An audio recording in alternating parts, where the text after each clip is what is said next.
ਸਤਿ ਸ਼੍ਰੀ ਅਕਾਲ ਜੀ। ਮੇਰਾ ਨਾਮ ਰਮਨਜੀਤ ਕੌਰ ਹੈ। ਅੱਜ ਦਾ ਸਾਡਾ ਟੌਪਿਕ ਹੈ ਨੈਸ਼ਨਲ ਇਨਕਮ ਅਕਾਊਂਟਿੰਗ, ਰਾਸ਼ਟਰੀ ਆਮਦਨ ਲੇਖਾਕਾਰੀ। ਅੱਜ ਅਸੀਂ ਦੇਖਾਂਗੇ ਕਿ ਜਿਹੜੀ ਨੈਸ਼ਨਲ ਇਨਕਮ ਹੈ ਉਹਦੇ ਨਾਲ ਜਿਹੜੇ ਇਕੋਨਮੀ ਦੇ ਵਿੱਚ ਰਿਲੇਟਡ ਫਲੋਜ਼ ਨੇ, ਜਿਨ੍ਹਾਂ ਦੇ ਥਰੂ ਜਿਹੜੀ ਸਾਡੀ ਨੈਸ਼ਨਲ ਇਨਕਮ ਹੈ ਜਨਰੇਟ ਹੁੰਦੀ ਆ। ਮੋਸਟਲੀ ਆਪਾਂ ਦੇਖਦੇ ਹਾਂ ਕਿ ਨੈਸ਼ਨਲ ਇਨਕਮ ਨੂੰ ਦੇਖਣ ਦੇ ਲਈ ਆਪਾਂ ਨੂੰ ਜਿਹੜੀ ਪਰ ਕੈਪੀਟਾ ਇਨਕਮ ਹੈ ਉਹਦਾ ਜਾਣਨਾ ਜ਼ਰੂਰੀ ਹੈ ਕਿ ਪਰ ਕੈਪੀਟਾ ਇਨਕਮ ਕਿੰਨੀ ਹੈ, ਉਸ ਤੋਂ ਆਪਾਂ ਜਿਹੜੀ ਆਪਣੀ ਨੈਸ਼ਨਲ ਇਨਕਮ ਹੈ ਉਹਨੂੰ ਇਨਕਲੂਡ ਕਰ ਸਕਦੇ ਹਾਂ, ਜਾਂ ਫਿਰ ਜਿੰਨੀਆਂ ਵੀ goods and services the production ਹੁੰਦੀ ਹੈ, ਠੀਕ ਹੈ, ਜੀਡੀਪੀ ਲਾਈਕ, ਠੀਕ ਹੈ। ਤਾਂ ਇਹਨਾਂ ਕਨਸੈਪਟਸ ਦੇ ਵਿੱਚ ਸਭ ਤੋਂ ਪਹਿਲਾਂ ਅਸੀਂ ਦੇਖਦੇ ਹਾਂ ਮੀਨਿੰਗ ਆਫ ਨੈਸ਼ਨਲ ਇਨਕਮ, ਕਿ ਨੈਸ਼ਨਲ ਇਨਕਮ ਹੈ ਕੀ, ਤੇ ਉਸ ਤੋਂ ਬਾਅਦ ਇਹਦੇ ਨਾਲ ਜਿਹੜੇ ਰਿਲੇਟਡ ਡਿਫਰੈਂਟ ਕਨਸੈਪਟਸ ਨੇ ਉਹ ਦੇਖਾਂਗੇ, ਜਿਵੇਂ ਕਿ ਸਰਕੂਲਰ ਫਲੋ ਆਫ ਇਨਕਮਸ, ਕਿ ਕਿਸ ਤਰ੍ਹਾਂ ਆਪਣੀ ਇਕੋਨਮੀ ਦੇ ਵਿੱਚ ਜਿਹੜੀ ਆਪਣੀ ਇਨਕਮ ਹੈ ਫਲੋ ਕਰਦੀ ਹੈ from a one sector to other sectors, and types of circular flow ਦੇਖਾਂਗੇ। ਉਸ ਤੋਂ ਬਾਅਦ circular flow of in a two sector model and three sector model and four sector model, and ਫਿਰ ਉਸ ਤੋਂ ਬਾਅਦ ਇਨ ਨੈਸ਼ਨਲ ਇਨਕਮ ਐਂਡ ਰਿਲੇਟਡ ਜਿਹੜੇ concepts ਨੇ ਨੈਸ਼ਨਲ ਇਨਕਮ ਦੇ ਨਾਲ ਮਿਲਦੇ ਜੁਲਦੇ ਮੇਜਰਮੈਂਟ ਆਫ ਰਿਲੇਟਡ ਕਨਸੈਪਟ, ਉਹਨਾਂ ਦੇ ਬਾਰੇ ਪੜਾਂਗੇ। ਤਾਂ ਸਭ ਤੋਂ ਅਸੀਂ ਪਹਿਲਾਂ ਦੇਖਦੇ ਕਿ what is national income. National income ਹੈ ਕੀ? The national income refers to the aggregate income earned by the normal resident of a nation during a given period as a result of their productive services। ਕਹਿੰਦੇ national income ਕੀ ਆ? ਸਾਰੇ ਜਿਹੜੇ ਆਪਣੇ normal residents ਨੇ ਇੱਕ country ਦੇ, ਤਾਂ ਉਹਨਾਂ ਦੀ ਇਨਕਮ ਦਾ ਕੀ ਆ? ਐਗਰੀਗੇਟ ਸੈਟ ਟੋਟਲ ਹੈ ਇੱਕ ਨੇਸ਼ਨ ਦੇ ਇੰਡੀਵਿਜੂਅਲਸ ਦੀ ਇਨਕਮ ਦਾ, ਇੱਕ ਗਿਵਨ ਪਰਟੀਕੂਲਰ ਟਾਈਮ ਪੀਰੀਅਡ ਦੇ ਵਿੱਚ ਜੋ ਪ੍ਰੋਡਕਟਿਵ ਸਰਵਿਸਿਜ਼ ਦੇ ਥਰੂ ਜਨਰੇਟ ਹੁੰਦੀ ਹੈ ਇਨਕਮ। ਕਹਿੰਦੇ income is a flow, if income flow ਹੈ ਕਿਉਂਕਿ ਇਹ ਇਕੋਨਮੀ ਦੇ ਵਿੱਚ ਵਨ ਹੈਂਡ ਤੋਂ ਸੈਕੰਡ ਹੈਂਡ ਦੇ ਵਿੱਚ ਆਉਂਦੀ ਹੈ, ਐਂਡ ਸੈਕੰਡ ਤੋਂ ਅਦਰ ਹੈਂਡਸ ਦੇ ਵਿੱਚ ਆਉਂਦੀ ਆ। ਮੀਨਸ ਇਹ ਸੈਕਟਰ ਟੂ ਸੈਕਟਰ ਫਲੋ ਕਰਦੀ ਹੈ, ਇਨਕਮ ਆਉਂਦੀ ਜਾਂਦੀ ਰਹਿੰਦੀ ਆ। ਐਜ਼ ਸੱਚ it is concerned with the given period of time, generally this period is of 1 year। ਕਹਿੰਦੇ ਪਰਟੀਕੂਲਰ ਟਾਈਮ ਪੀਰੀਅਡ ਦੇ ਵਿੱਚ ਦੇਖਦੇ ਆ ਕਿ ਨੈਸ਼ਨਲ ਇਨਕਮ ਕਿੰਨੀ ਹੈ। ਤਾਂ ਇਹਦੀਆਂ ਡਿਫਰੈਂਟ ਡੈਫੀਨੇਸ਼ਨਸ ਨੇ ਜਿਹੜੀਆਂ ਨੈਸ਼ਨਲ ਇਨਕਮ ਨੂੰ ਲੈ ਕੇ ਦਿੱਤੀਆਂ ਹੋਈਆਂ ਨੇ। ਸਭ ਤੋਂ ਪਹਿਲਾਂ ਬਰੂਮੈਨ ਦੀ ਡੈਫੀਨੇਸ਼ਨ ਆਪਾਂ ਦੇਖ ਸਕਦੇ ਹਾਂ। According to Brooman, national product is the sum total of final goods and services produced by labour and wealth of a nation during a period of 1 year। ਕਹਿੰਦੇ ਇੱਕ 1 year ਦੇ ਪੀਰੀਅਡ ਦੇ ਅੰਦਰ ਆਪਣੀ ਜਿਹੜੀ ਕੰਟਰੀ ਦੇ ਵਿੱਚ with the help of labour ਹੈ ਜਿਹੜੀਆਂ total final goods and services produce ਕੀਤੀਆਂ ਜਾਂਦੀਆਂ ਨੇ, ਜਿਹੜੀ ਨੈਸ਼ਨਲ ਪ੍ਰੋਡਕਟ ਹੈ, ਨੈਸ਼ਨਲ ਇਨਕਮ ਹੈ, ਉਸ ਦਾ ਕੀ ਹੈ? ਸਮ ਅਪ ਹੈ। ਕਹਿੰਦੇ ਨੈਸ਼ਨਲ ਇਨਕਮ ਤੇ ਨੈਸ਼ਨਲ ਪ੍ਰੋਡਕਟ ਨੂੰ ਸੇਮ ਟਰਮਸ ਦੇ ਵਿੱਚ ਯੂਜ਼ ਕੀਤਾ ਜਾਂਦਾ ਹੈ। ਟੂ ਡਿਫਰੈਂਟ ਫਾਰਮਸ ਦੇ ਵਿੱਚ ਆਪਾਂ ਇਹਨਾਂ ਨੂੰ ਐਕਟੀਵਿਟੀਜ਼ ਨੂੰ ਲੈਂਦੇ ਆ। ਤਾਂ ਨੈਸ਼ਨਲ ਇਨਕਮ ਦੇ ਨਾਲ ਰਿਲੇਟਡ ਡਿਫਰੈਂਟ ਕਨਸੈਪਟਸ ਨੇ ਜੋ ਆਪਾਂ ਦੇਖਾਂਗੇ। ਸਭ ਤੋਂ ਪਹਿਲਾਂ ਦੇਖੋ, ਕਹਿੰਦੇ ਜਿਹੜੀ ਨੈਸ਼ਨਲ ਇਨਕਮ ਹੈ, ਨੈਸ਼ਨਲ ਇਨਕਮ ਨੂੰ ਆਪਾਂ ਦੇਖਣ ਦੇ ਲਈ ਕੀ ਦੇਖਦੇ ਆ? ਪਰ ਕੈਪੀਟਾ ਇਨਕਮ ਦੇਖਦੇ ਆ, growth over a period of time of an economy, ਕਿ ਇੱਕ ਪਰਟੀਕੂਲਰ ਟਾਈਮ ਪੀਰੀਅਡ ਦੇ ਵਿੱਚ ਆਪਣੀ ਜਿਹੜੀ ਇਕੋਨਮੀ ਹੈ ਉਹਦੀ ਗਰੋਥ ਕਿੰਨੀ ਆਪਾਂ ਉਹ ਦੇਖਦੇ ਹਾਂ। The performance of an economy is represented through indicators such as gross domestic production, GDP ਦੇਖਦੇ ਹਾਂ, ਠੀਕ ਹੈ, ਆਪਣੀ ਇਕੋਨਮੀ ਦੀ। ਐਂਡ ਉਸ ਤੋਂ ਬਾਅਦ ਗ੍ਰੋਸ ਨੈਸ਼ਨਲ ਪ੍ਰੋਡਕਸ਼ਨ, ਠੀਕ ਹੈ, ਜੀਐਨਪੀ ਦੇਖਦੇ ਹਾਂ, ਐਂਡ ਗ੍ਰੋਸ ਨੈਸ਼ਨਲ ਇਨਕਮ ਦੇਖਦੇ ਹਾਂ, GNI, which we will discuss in this lecture. ਆਪਾਂ ਇਹ ਲੈਕਚਰ ਦੇ ਵਿੱਚ ਜਿਹੜੇ ਸਾਰੇ ਕਨਸੈਪਟ ਨੇ ਜਿਹੜੇ ਨੈਸ਼ਨਲ ਇਨਕਮ ਨਾਲ ਰਿਲੇਟਡ ਨੇ ਉਹਨਾਂ ਦੀ ਗੱਲ ਕਰਾਂਗੇ। ਸਭ ਤੋਂ ਪਹਿਲਾਂ ਆਪਾਂ ਕੀ ਦੇਖਦੇ ਹਾਂ? Circular flow of income. Circular flow of income ਦੇ ਵਿੱਚ ਕੀ ਆ ਕਿ ਜਿਹੜੀ ਸਾਡੀ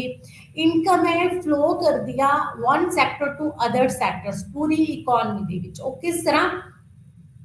ਫਲੋ ਕਰਦੀ ਹੈ, ਕਿਹਨਾਂ ਦੇ ਦੁਆਰਾ ਫਲੋ ਕਰਦੀ ਹੈ, ਆਪਾਂ ਨੇ ਇਹ ਦੇਖਣਾ ਹੈ। The circular flow of income refers to continuous circles movement of goods and services between the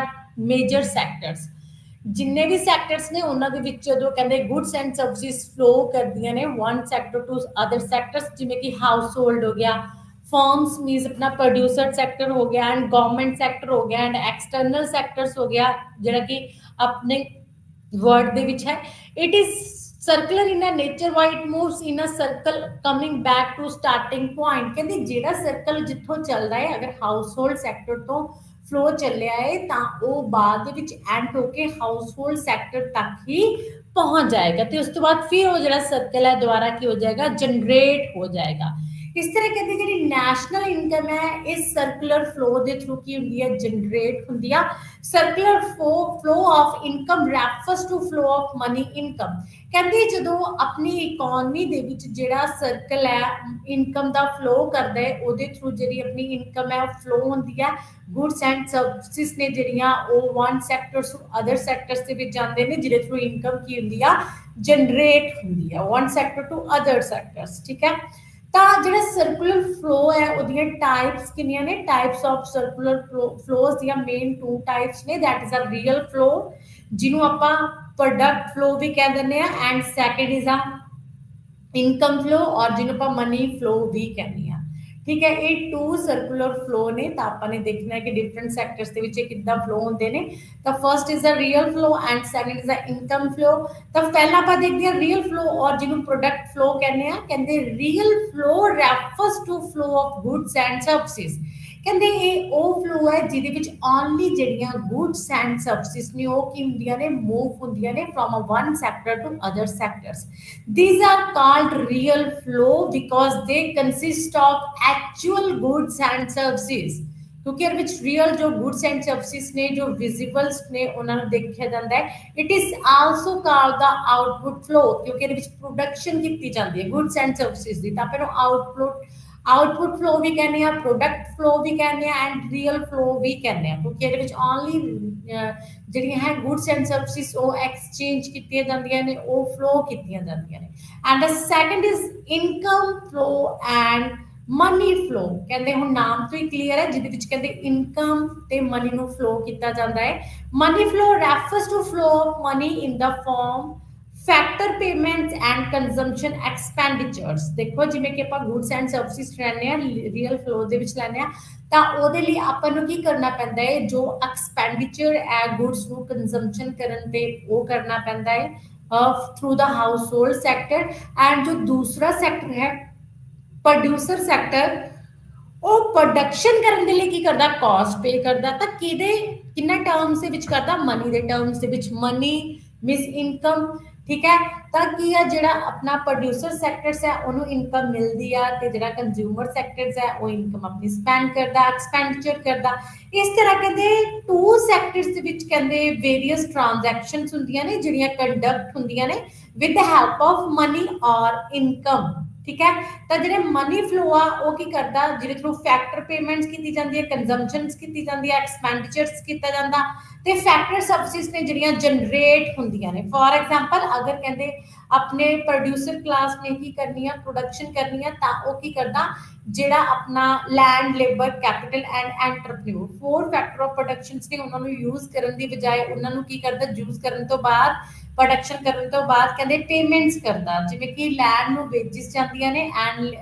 land ਨੂੰ ਰੈਂਟ ਜਾਂਦਾ ਹੈ ਲੇਬਰ ਨੂੰ ਵੇਜਿਸ ਜਾਂਦੀਆਂ ਨੇ ਐਂਟਰਪ੍ਰੀਨਿਓਰ ਨੂੰ ਪ੍ਰੋਫਿਟ ਜਾਂਦਾ ਹੈ ਐਂਡ ਕੈਪੀਟਲ ਨੂੰ ਕੀ ਜਾਂਦਾ ਹੈ ਇੰਟਰਸਟ ਜਾਂਦਾ ਹੈ ਤਾਂ ਇਹ ਸਬਸਿਡੀਜ਼ ਲੈਣ ਦੇ ਬਦਲੇ ਕੀ ਹੁੰਦਾ ਹੈ ਉਹਨਾਂ ਦਾ ਐਕਸਪੈਂਡੀਚਰ ਹੁੰਦਾ ਹੈ ਦਿਸ is the expenditure flow from the producer sectors ਵਿੱਚ ਕਾਸਟ ਹੁੰਦੀ ਆ ਕਾਸਟ ਪੇ ਕਰਨੀ ਪੈਂਦੀ ਆ ਇਸੇ ਤਰ੍ਹਾਂ ਹੀ ਕਹਿੰਦੇ ਜਿਹੜਾ ਆਪਣਾ ਕੰਜ਼ੰਪਸ਼ਨ ਕਲਾਸ ਹੈ ਹਾਊਸਹੋਲਡ ਸੈਕਟਰ ਹੈ ਉਹ ਕੀ ਗੁੱਡਸ ਨੂੰ ਕੰਜ਼ਿਊਮ ਕਰਦਾ ਤਾਂ ਗੁੱਡਸ ਐਂਡ ਸਰਵਿਸਿਜ਼ ਲੈਣ ਬਦਲੇ ਉਹਨਾਂ ਨੂੰ ਕੀ ਆ ਮਨੀ ਦੀ ਪੇਮੈਂਟ ਕਰਨੀ ਪੈਂਦੀ ਹੈ ਐਕਸਪੈਂਡੀਚਰ ਕਰਨਾ ਪੈਂਦਾ ਹੈ ਪ੍ਰਾਈਸ ਦੇਣਾ ਪੈਂਦਾ ਹੈ ਤਾਂ ਉਹਨਾਂ ਦੀ ਕੀ ਹੈ ਕਾਸਟ ਹੁੰਦੀ ਹੈ ਠੀਕ ਹੈ ਮਨੀ ਫਲੋ ਹੁੰਦੀ ਹੈ from the household sector to producer sectors ਕਹਿੰਦੇ ਇਸ ਤਰ੍ਹਾਂ ਜਿਹੜੀ ਆਪਣੇ ਡਿਫਰੈਂਟ ਸੈਕਟਰਸ ਨੇ ਉਹਨਾਂ ਦੇ ਵਿੱਚ ਇਨਕਮ ਤੇ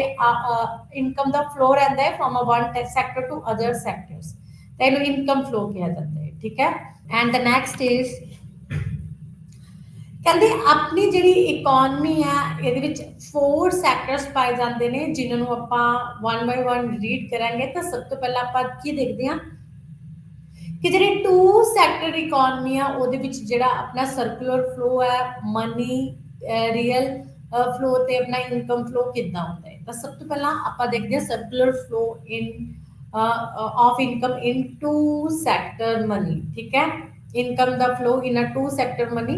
ਤਾਂ ਸਭ ਤੋਂ ਪਹਿਲਾਂ ਦੇਖੋ ਇਕਨੋਮੀ ਕਹਿੰਦੇ ਟੂ ਸੈਕਟਰ ਇਕਨੋਮੀ ਦੇ ਵਿੱਚ ਜਿਹੜੀ ਆਪਣੀ ਇਕਨੋਮੀ ਹੈ ਉਹਦੇ ਵਿੱਚ ਸਿਰਫ 2 ਸੈਕਟਰ ਪਾਏ ਜਾਂਦੇ ਨੇ, ਠੀਕ ਹੈ। 2 ਸੈਕਟਰਸ ਕਿਹੜੇ ਕਿਹੜੇ ਨੇ, ਇਹਨੂੰ 2 ਸੈਕਟਰ ਮਾਡਲ ਵੀ ਕਿਹਾ ਜਾਂਦਾ ਹੈ 2 ਸੈਕਟਰ ਇਕਨੋਮੀ ਨੂੰ। ਤਾਂ 2 ਸੈਕਟਰਸ ਦੇ ਵਿੱਚੋਂ 1 ਸੈਕਟਰ ਹੈ household sector and second ਹੈ business firms means producer sectors. ਤਾਂ ਓਨਲੀ ਇਕਨੋਮੀ ਦੇ ਵਿੱਚ 2 ਸੈਕਟਰਸ ਨੇ ਜਿਨ੍ਹਾਂ ਦੇ ਵਿੱਚ ਕਹਿੰਦੇ ਇਨਕਮ ਫਲੋ ਹੁੰਦਾ ਹੈ, ਠੀਕ ਹੈ, ਜਾਂ ਰੀਅਲ ਫਲੋ ਹੁੰਦਾ ਹੈ, ਗੁੱਡਸ ਐਂਡ ਸਰਵਿਸਿਜ਼ ਐਕਸਚੇਂਜ ਹੁੰਦੀਆਂ ਨੇ ਜਾਂ ਫਿਰ ਮਨੀ ਐਕਸਚੇਂਜ ਹੁੰਦੀ ਆ। 2 ਸੈਕਟਰ ਮਾਡਲ ਦੇ ਵਿੱਚ 2 ਸੈਕਟਰ ਇਕਨੋਮੀ ਦੇ ਵਿੱਚ ਸਿਰਫ 2 ਸੈਕਟਰਸ ਦੇ ਵਿੱਚ, ਠੀਕ ਹੈ। One is a household and second is a business firm ਔਰ ਪ੍ਰੋਡਿਊਸਰ ਸੈਕਟਰਸ। ਤਾਂ ਇਹਦੇ ਵਿੱਚ ਆਪਾਂ 2 ਸੈਕਟਰਸ ਫਾਈਂਡ ਕਰਦੇ ਹਾਂ। ਤਾਂ ਸਭ ਤੋਂ ਪਹਿਲਾਂ ਆਪਾਂ ਦੇਖਦੇ ਹਾਂ ਕਿ 2 ਸੈਕਟਰਸ ਦੇ ਵਿੱਚ ਹੈ ਜੋ ਐਕਸਚੇਂਜ ਹੁੰਦੀ ਆ। ਕਹਿੰਦੇ ਅਪਰ ਹਾਫ, ਇਸ ਫਿਗਰ ਦੇ ਵਿੱਚ ਤੁਸੀਂ ਦੇਖ ਸਕਦੇ ਹੋ, upper half of the figure show the factor market. ऊपर किया फैक्टर मार्केट दिखाई गई है एंड नीचे किया अपना हाउस होल्ड सेक्टर्स दिखाया गया है। हाफ ऑफ द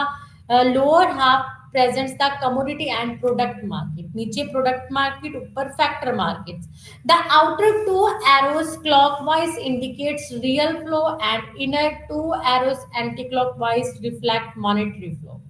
ਜਿਹੜੇ ਉੱਪਰ ਵਾਲੇ ਨੇ ਉਹ ਆਪਣਾ ਰੀਅਲ ਫਲੋ ਨੂੰ ਦੱਸ ਰਹੇ ਨੇ, ਜਿਹੜਾ ਆਪਣਾ ਵਿੱਚ ਵਾਲਾ ਹੈ ਸਰਕਲ एंटी क्लॉकवाइज जो मूव कर रहे हैं that tells about the money flow ਜਿਹਦੇ ਵਿੱਚ ਇਨਕਮ ਫਲੋ ਹੋ ਰਿਹਾ ਹੈ, ਠੀਕ ਹੈ। 2 ਟਾਈਪਸ ਫਲੋ ਹੋ ਰਹੇ ਨੇ, real flow and income flow. ਤਾਂ ਸਭ ਤੋਂ ਪਹਿਲਾਂ ਆਪਾਂ ਦੇਖਦੇ ਹਾਂ 2 ਸੈਕਟਰਸ ਦੇ ਵਿੱਚ ਜਿਹੜਾ ਹੈ ਰੀਅਲ ਤੇ ਇਨਕਮ ਫਲੋ ਹੈ ਕਿਵੇਂ ਹੁੰਦਾ ਹੈ। ਤਾਂ ਹੁਣ ਦੇਖ ਲਓ ਜਿਹੜਾ ਬਿਜ਼ਨਸ ਫਰਮਸ ਨੇ ਉਹਨਾਂ ਨੇ ਕੀ ਕਰਨਾ ਹੁੰਦਾ, ਆਪਣੀ ਗੁੱਡਸ ਦੀ ਪ੍ਰੋਡਕਸ਼ਨ ਕਰਨੀ ਹੁੰਦੀ ਹੈ, ਠੀਕ ਹੈ। ਗੁੱਡਸ ਐਂਡ ਸਰਵਿਸਿਜ਼ ਨੂੰ ਪ੍ਰੋਡਿਊਸ ਕਰਨਾ ਹੁੰਦਾ ਹੈ।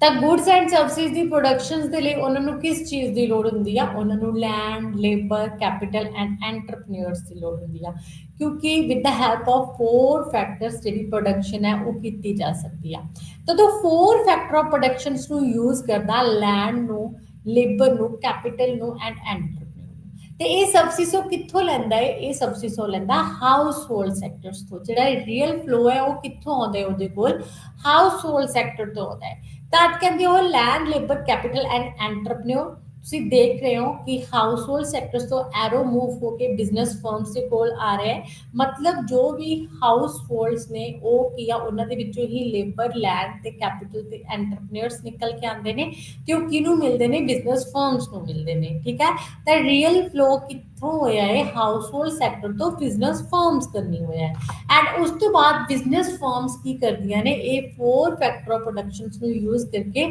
ਗੁੱਡਸ ਐਂਡ ਸਰਵਿਸਿਜ਼ ਨੂੰ ਕੀ ਕਰਦੀਆਂ ਨੇ, ਪ੍ਰੋਡਿਊਸ ਕਰਦੀਆਂ ਨੇ। ਤੇ ਇਹੀ ਪ੍ਰੋਡਕਸ਼ਨਸ ਉਹ ਮਾਰਕੀਟ ਦੇ ਵਿੱਚ ਕੀ ਕਰਦੀਆਂ ਨੇ, ਆਪਣੀ ਸੇਲ ਕਰਨ ਦੇ ਲਈ ਸਪਲਾਈ ਕਰਦੀਆਂ ਨੇ। ਤਾਂ ਉਸ ਤੋਂ ਬਾਅਦ ਜਿਹੜਾ ਆਪਣਾ ਹਾਊਸ ਹੋਲਡ ਸੈਕਟਰ ਹੈ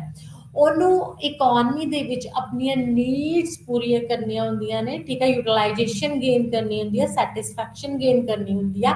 with the help of goods and services. ਤਦ ਕਹਿੰਦੇ ਉਹ ਗੁੱਡਸ ਐਂਡ ਸਰਵਿਸਿਜ਼ ਉਹਨਾਂ ਨੂੰ ਕਿੱਥੋਂ ਮਿਲਣਗੀਆਂ, ਉਹ ਮਿਲਣਗੀਆਂ ਉਹਨਾਂ ਨੂੰ ਪ੍ਰੋਡਿਊਸਰ ਸੈਕਟਰਸ ਤੋਂ, ਬਿਜ਼ਨਸ ਫਰਮਸ ਤੋਂ, ਜੋ ਪ੍ਰੋਡਕਸ਼ਨ ਦੇ ਥਰੂ ਉਹਨਾਂ ਕੋਲ ਗਿਆ ਮੂਵ ਕਰਨਗੀਆਂ ਫॉर द ਸੇਲ ਆਉਣਗੀਆਂ। ਤਦ ਕਹਿੰਦੇ ਜਿਹੜੇ ਆਪਣਾ consumption means house hold sector ਹੈ ਉਹਦੇ ਜਿੰਨੇ ਵੀ ਇੰਡੀਵਿਜੂਅਲਸ ਨੇ ਉਹ ਕੀ ਕਰਦੇ ਨੇ, ਜੋ ਵੀ ਕਹਿੰਦੇ ਸਪਲਾਈ ਹੁੰਦੀ ਹੈ goods and services the production ਤੋਂ ਬਾਅਦ ਕਹਿੰਦੇ ਉਹਨੂੰ ਕੀ ਕਰਦੇ ਨੇ, ਕੰਜ਼ਿਊਮ ਕਰਦੇ ਨੇ, ਉਹਨਾਂ ਦੀ ਕੰਜ਼ੰਪਸ਼ਨ ਕਰਦੇ ਨੇ। ਤਾਂ flow of goods and services producer sector ਕਿੱਧਰ ਮੂਵ ਕਰਦਾ ਹੈ, ਆਪਣਾ ਹਾਊਸ ਹੋਲਡ ਸੈਕਟਰ ਕਰਨੀ, ਕਿਉਂਕਿ ਹਾਊਸ ਹੋਲਡ ਸੈਕਟਰ ਉਹਨਾਂ ਦੀ ਕੀ ਕਰਦਾ, ਡਿਮਾਂਡ ਕਰਦਾ ਹੈ। ਤਾਂ ਕਹਿੰਦੇ flow of goods and services means real flow ਕਿੱਥੇ ਮੂਵ ਕਰਦਾ ਹੈ, ਬਿਜ਼ਨਸ ਫਰਮਸ ਤੋਂ ਫਿਰ ਹਾਊਸ ਹੋਲਡ ਸੈਕਟਰ ਦੇ ਵੱਲ ਮੂਵ ਕਰਦਾ ਹੈ। ਇਸ ਤਰ੍ਹਾਂ ਕੀ ਹੋ ਗਿਆ ਆਪਣਾ ਰੀਅਲ ਫਲੋ, ਜੋ ਪਹਿਲਾਂ ਹਾਊਸ ਹੋਲਡ ਸੈਕਟਰਸ ਤੋਂ ਫਰਮਸ ਦੇ ਕੋਲ ਜਾਏਗਾ, ਫਿਰ ਫਰਮਸ ਤੋਂ ਕਿੱਥੇ ਪੈਕ ਹੋ ਕੇ ਆਪਣਾ ਹਾਊਸ ਹੋਲਡ ਸੈਕਟਰ ਦੇ ਕੋਲ ਜਾਏਗਾ। ਉਹੀ ਲੈਂਡ, ਲੇਬਰ, ਕੈਪੀਟਲ ਉਹਨਾਂ ਨੂੰ ਗੁੱਡਸ ਐਂਡ ਸਰਵਿਸਿਜ਼ ਪ੍ਰੋਡਿਊਸ ਕਰਕੇ ਦੇਣਗੀਆਂ ਜਿਨ੍ਹਾਂ ਨੂੰ ਹਾਊਸ ਹੋਲਡ ਸੈਕਟਰ ਕੀ ਕਰੇਗਾ, ਕੰਜ਼ਿਊਮ ਕਰੇਗਾ। And this is the real flow. ਅਗਰ ਆਪਾਂ ਮਨੀ ਫਲੋ ਜਾਂ ਇਨਕਮ ਫਲੋ ਦੀ ਗੱਲ ਕਰੀਏ ਤਾਂ ਹੁਣ ਤੁਸੀਂ ਦੇਖ ਸਕਦੇ ਹੋ ਕਿ ਜਿਹੜਾ ਆਪਾਂ ਨੂੰ ਲੈਂਡ, ਲੇਬਰ, ਕੈਪੀਟਲ ਤੇ ਐਂਟਰਪ੍ਰੀਨਿਓਰ, ਇਸ ਦੇ ਬਦਲੇ ਕੀ ਮਿਲਦਾ ਹੈ, ਫੈਕਟਰ ਆਫ ਪ੍ਰੋਡਕਸ਼ਨ ਦੇ ਕੁਝ ਪੇਮੈਂਟਸ ਹੁੰਦੀਆਂ ਨੇ ਜਿਵੇਂ ਕਿ rent, wages, interest and profit. ਤਾਂ ਜੋ ਵੀ ਬਿਜ਼ਨਸ ਫਰਮਸ ਕਹਿੰਦੇ ਆਪਣਾ ਪ੍ਰੋਡਕਸ਼ਨ ਦੇ ਲਈ ਆਪਣੀਆਂ ਸਰਵਿਸਿਜ਼ ਲੈਣਗੀਆਂ, ਲੈਂਡ, ਲੇਬਰ, ਕੈਪੀਟਲ, ਉਹਨਾਂ ਦੇ ਬਦਲੇ ਉਹਨਾਂ ਨੂੰ ਕੀ ਕਰਨੀ ਪਏਗੀ, ਪੇਮੈਂਟਸ ਦੇਣੀ ਪਏਗੀ, ਕਾਸਟ ਦੇਣੀ ਪਏਗੀ, ਵੇਜਿਸ ਦੇਣੀਆਂ ਪੈਣਗੀਆਂ, ਰੈਂਟ ਦੇਣਾ ਪਏਗਾ, ਇੰਟਰਸਟ ਦੇਣਾ ਪਏਗਾ। ਤਾਂ ਇਸ ਦੇ ਥਰੂ ਜੋ ਵੀ ਕਹਿੰਦੇ ਆਪਣੀ ਇਨਕਮ ਹੈ ਉਹ ਕਾਸਟ ਦੇ ਬੇਸ ਤੇ ਕਿਹਦੇ ਕੋਲ ਮੂਵ ਕਰੇਗੀ, ਹਾਊਸਹੋਲਡ ਸੈਕਟਰ ਦੇ ਕੋਲ ਕਰੇਗੀ। ਹਾਊਸਹੋਲਡ ਸੈਕਟਰ ਤਦ ਹੀ ਲੇਬਰ, ਲੈਂਡ ਤੇ ਕੈਪੀਟਲ ਦੀ ਸਪਲਾਈ ਕਰੇਗਾ ਅਗਰ ਉਹਨਾਂ ਦੇ ਕੋਲ ਕੁਝ